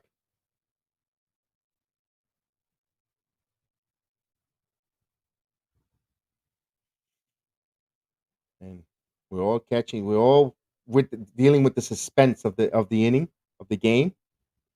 We all have that suspense. The crowd is on their feet and also in suspense. Yes, absolutely. Come on, Chapman, don't mess with it. Let's go. Absolutely. 1 ball, 1 strike.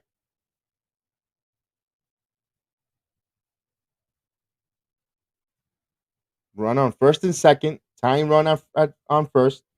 Winning run at the plate. And here's the pitch. Bounce the ball. Sanchez blocks. Good block by Sanchez. So it's 2 balls and a strike. Chapman has 16 pitches. So either way, I think this is his last batter.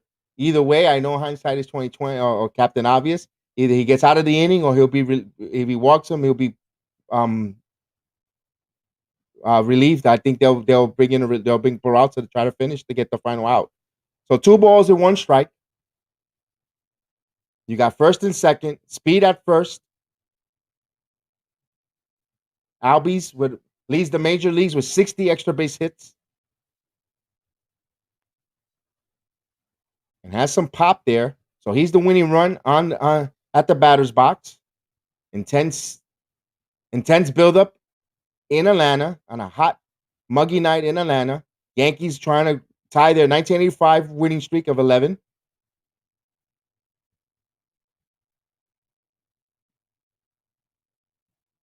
Here's the 2-1 pitch from Chapman. Outside, 3-1. A little nervous time here for the Yankee fans. 3 balls and 1 strike, a good hitter's count. So 3-1 count. Doug got a little nervous. Chapman with the perspiring sweat down. I said, if you're not perspiring, you're not throwing hard. So Chapman is perspiring. I like that. That shows good. Here's the 3-1 from Chapman. And the deal. Foul out of play. 86 mile per hour slider. Just don't hang a slider, buddy. So the count is full. The runners will be going.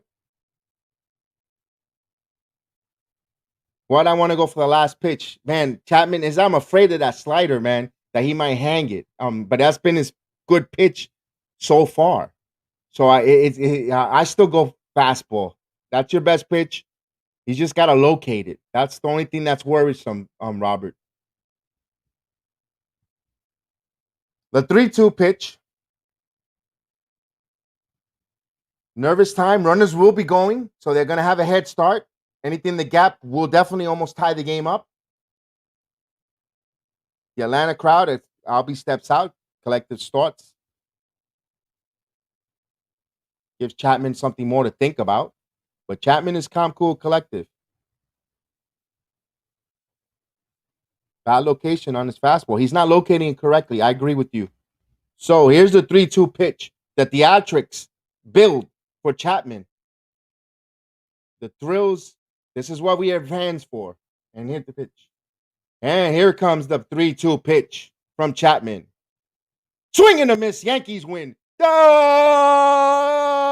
Yankees win. 11 in a row, guys. Yes. Man, he got bailed out with that. What happened? Is it a foul ball? They call it a final. He didn't hit it. It wasn't tipped. That's a strikeout.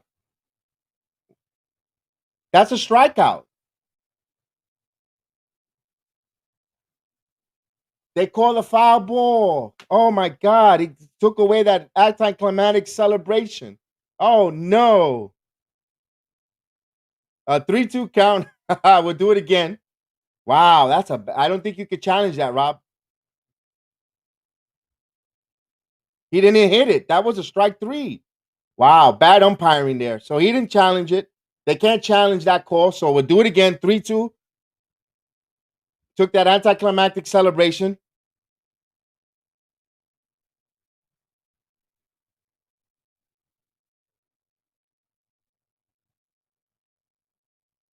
And ground ball to Root Netador. Fields fires. Pulls Anthony Riddle off. Safe at first. The play goes to the plate. So he's safe at first. Bases loaded. So the Yankees, this is terrible right now. But nothing, hey, relax. Nothing's happened. Nothing's happened, folks. Everything's okay. You're still not losing the game yet. You're still 2 outs. It was a big, unfortunate situation. They got the ground ball.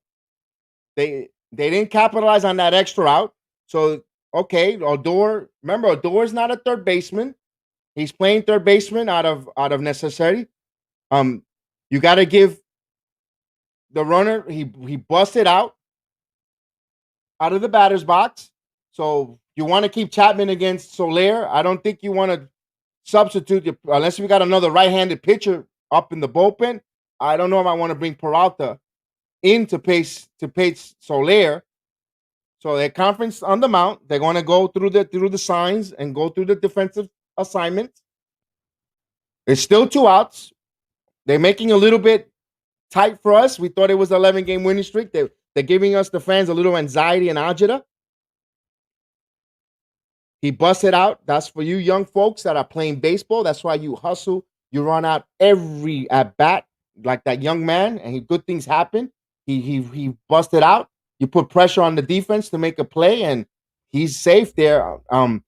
I could say 70% on his hustle there, and the rest on Odor's bad throw. Remember, Gio Urshela will be returning in Oakland, and that's going to move Odor away from third back to his normal position at second, and you get Gold Glove third base there, caliber. So here's Jorge Soler, 0 for 3.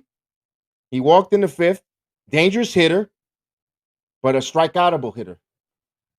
Here comes Chapman with the first pitch. Ooh, missed ball. Almost threw that ball away. Chapman has to throw strikes here. He can't force any runs in.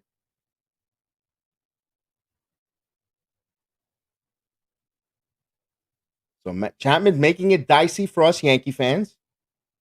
We thought we had a strikeout there to end the game. Umpires called it a foul ball. Ball never hit the bat. Unreviewable play. And a little nervousness from Maria from Chapman. Chapman needs to get more rosin because remember, it's a hot, muggy, sticky night in Atlanta, and he's perspiring. Of course, he wants to stop the perspiration. Atlanta fans trying to rally their team on. Here's Chapman. He's sweating. If you don't sweat, you're not throwing strikes. Here's the 1-0 pitch from Aroldis Chapman. Swing and a miss. Good slider. Evens the count and 1 ball, 1 strikes. Bases are loaded. Yankees up 5-3. Bottom of the 9th inning. Yankees are trying to hold off, extend their 10-game winning streak to 11, tie a 1985 record. Robert Parr says this is the face for this inning. Not quite yet. Hold on. 1 ball, 1 strike. Little nervous time in the Bronx for the Bronx Bombers in Atlanta for the fans. And here's the pitch. He's looking to see. Chapman deals. Bouncing ball. Gets away from Sanchez, but no advancement. 2 balls and a strike. Good block for Sanchez, but he bounced away. Lucky that it's Duval at third. Didn't try to advance and score. They don't remember. They already ran themselves off the inning before, and they want to hold off. Little Yankee dugout looks a little nervous. Guys are moving around, antsy. So 2 balls and a strike for Chapman. Soler. What do they go here with Chapman? Obviously, his breaking ball has been his pitch that's been working. The fastball has been spotty. Chapman deals. Ball three. 3 balls and a strike. He's not making it easy on himself. So Chapman is flirting with danger here. There's no room. There's no room for Soler here. 3-1 in the dirt. We got our don't like Chapman. We got our first anti-Chapman. Hey, he's not having a good year. I respect your opinion. Thank you for coming on board. Joining me here this evening. Absolutely.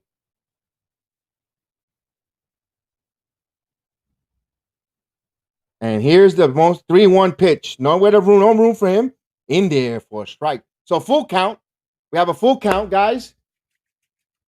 Bases loaded. The drama intensifies for the New York Yankees.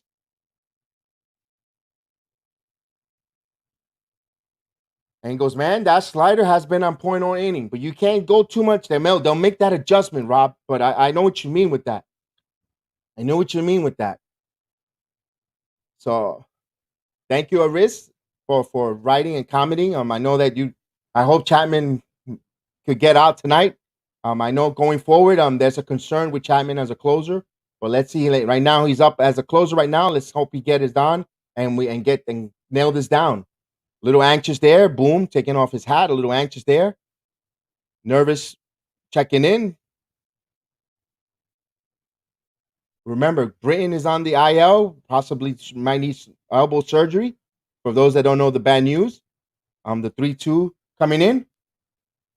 Chapman ready to deal. 3-2 pitch. 4-4. Okay, so now he walked in the run. 5-4 game. Now there's no room for error. You've got to get this out. Here comes Boone to make the pitches change. He's forcing Aaron Boone to make that change, that walk. You have to. Yes, absolutely. Let's go Yankees, ladies. Let's go Yankees. Let's go. We're trying to get that win. Make it 11 in a row. Chapman just didn't have it. Missing the strike. He also a little bit of his undoing himself with the base on ball. His fastball didn't have it tonight. His slider was good at times, good. And now the tomahawk chop has come in with Peralta coming in from the bullpen. El Tigre. Let's hope that El Tigre could get it and get this game. We only need 1 out. Induce a ground ball. The lefty Freddie Freeman. They're all-star player. Their main man. They're the superstar. The Atlanta County Stadium is rocking. It's rocking right now. They think they have a chance. Throw a fastball, not a slider. He wasn't Mijay, he wasn't getting the fastball in there. He was having a hard time with the fastball, and the breaking ball was his best pitch. But I agree with you. He should have went 3-2 fastball, challenge him, and something eye level because he was swinging and missing at eye level fastballs. So I would go with you on that fastball and that call there, not the slider. I totally agree with you. Never lose hope. We got this. We're making it interesting. Hey, man, Brenton Nash, I think so too. I'm with you on that. I think he's making it interesting. He's making us a little nervous, a little agita there, a la John Wetland, if you remember. They botched the strikeout call. Might haunt us. Robert, if that happens, talk radio is gonna go nuts with that call, with the replay system and so forth. But there's also been a lot of different replay situations that happened to the Yankees early in the game. So it kind of like evens itself out there. And it says here his fastball was all over the place. Yeah, that's why he didn't go with it. But you might have gone with the 3-2 pitch, a fastball up high. Might have been what we needed. Again, Ed, let's go Yankees. We win. I'm with you on that. It says we had to switch up in better pitching combo. I could agree with you on that. The pitch sequence calls might have been a little bit different. And how long did we sign Chapman for? I think Chapman has another year, if I'm not mistaken. We got 1 more year with Aroldis Chapman on the Yankees. He's still quality, but he's upset. He's throwing his glove and he's upset. He's heated. You know, he's a prideful guy. You know, he's a very prideful guy, like all Cuban Americans and Cuban natives. They're very prideful, very, very. You know, they like to do things right, perfection, and it's eating him up there. And again, go Yankees, go. Go, Yankees, go. That's right. Come on, Yankees. Let's go. Let's get it. Let's get that going. The energy. So Peralta's in there, man.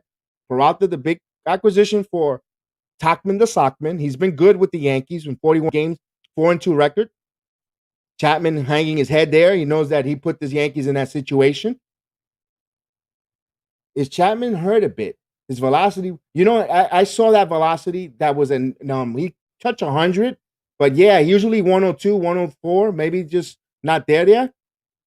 Yeah, come on, let's go already. Yeah, let's go. Yeah, that's right. That's right. It's 11 o'clock Eastern time. I appreciate everyone joining us and watching on this Yankee Watch Along program. Freddie Freeman coming in. Little nervous time. Peralta deals, throws a ball. Come on, Peralta, you got to throw strikes. So he's quickly down, 1 ball, no strikes.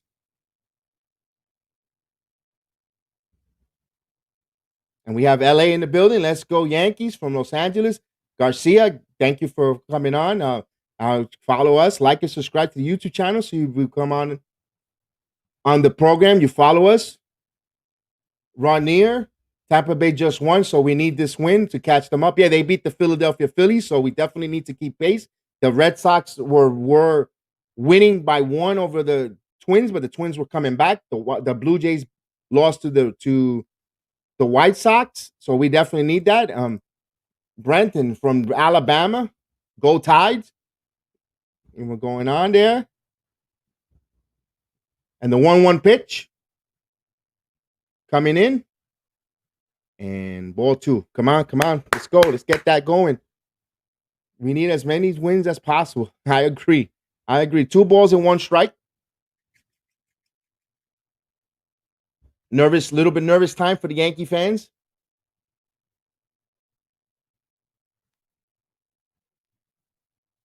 Freddie Freeman, their longtime veteran all-star. The 2-1 pitch. Low, 3 balls and 1 strike. You got nowhere to go with him. Let's go, Peralta. Got nowhere to go with him. It'd be interesting if Aaron Boone has anyone else in the bullpen up and running. Let's go Yankees. 3 balls, 1 strike.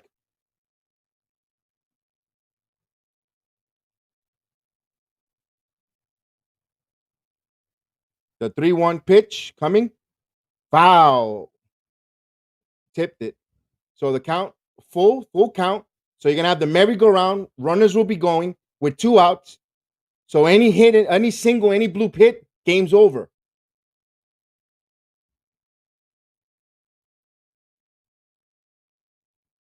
Nervous time for us Yankee fans. 3-2 pitch. Peralta looks in. Very important pitch. The veteran Freeman. And here's the pitch. Grounded, foul. We'll do it again. 3-2. Runners will be going again. Intense time. Chapman had a rain cloud in his hat. Eddie wrote, let's go Yankees. Yes, I'm with you on that. Let's go Yankees. A 3-2 count. Peralta steps off. He wants to go over the sign. That's going to happen. Let's talk it to fruition. It's a 3-2 count to Freddie Freeman.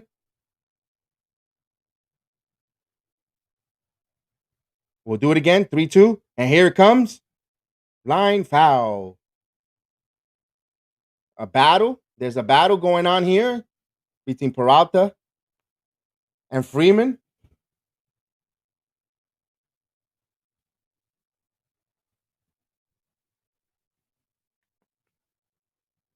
Robert Parr, a little anxious and nervous there, sweating. Nervous time.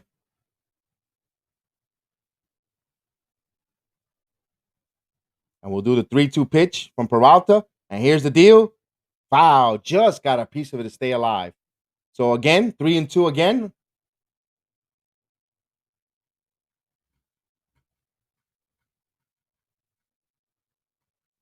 This is nervous time. This is the nerve-ending time. How many of you people are down to your cuticles? We need this win, family. Let's go Yankees. Yes, Jason.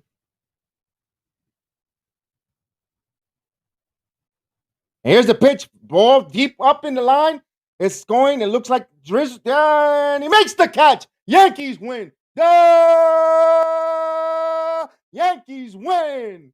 Yes, indeed. They made us sweat. They made us nervous. They made us scared. They got us all these adjectives, all these, and the Yankees pull it off. They get the 11th win in a row in cardiac faction. 9-game winning streak since 1985. The Yankees did it. The Yankees did it. The Yankees did it. Absolutely. Yes, indeed. Let's salute to everyone in the chat. Salute everyone following, watching along. Hit that like and subscribe, please. Give us the thumbs up. I'm doing this over and over. And I appreciate you guys coming on and giving us a good coverage. Oh, man, you're welcome. You're welcome. We make it fun. Please always hit the notification on YouTube. So like that when I come on, you get the notification and we could continue writing in the chat, reading the chat. Yes, I read everyone's chat. Everything that you write, I read it. I make sure everyone reads it. Make sure everybody sees. Let's go Yankees. He says, I was pissed. My life was feeling ended at the time of the game. It was great for the broadcast. Thanks. You're very welcome, Damien Quinones. I appreciate it. Great. Thank you, Robert Parr. Like always, you always keep me in the loop there. So join us for the next Thursday. I won't do a game because it's the MMA program that I do on YouTube. But Friday, definitely from the West, when they come out on the West Coast, I'll definitely be on there. If there's a game tomorrow, I didn't check the schedule. I think they're traveling, but hit that notification bell. Hit that, let me, hit that there, that like. So just give me that like and subscribe so we could continue being part of the Yankee Bronx JEDI Network Yankee Watch Along program. A great night for the Yankees and extending this there. So with that said, guys, I'm going to put the closing.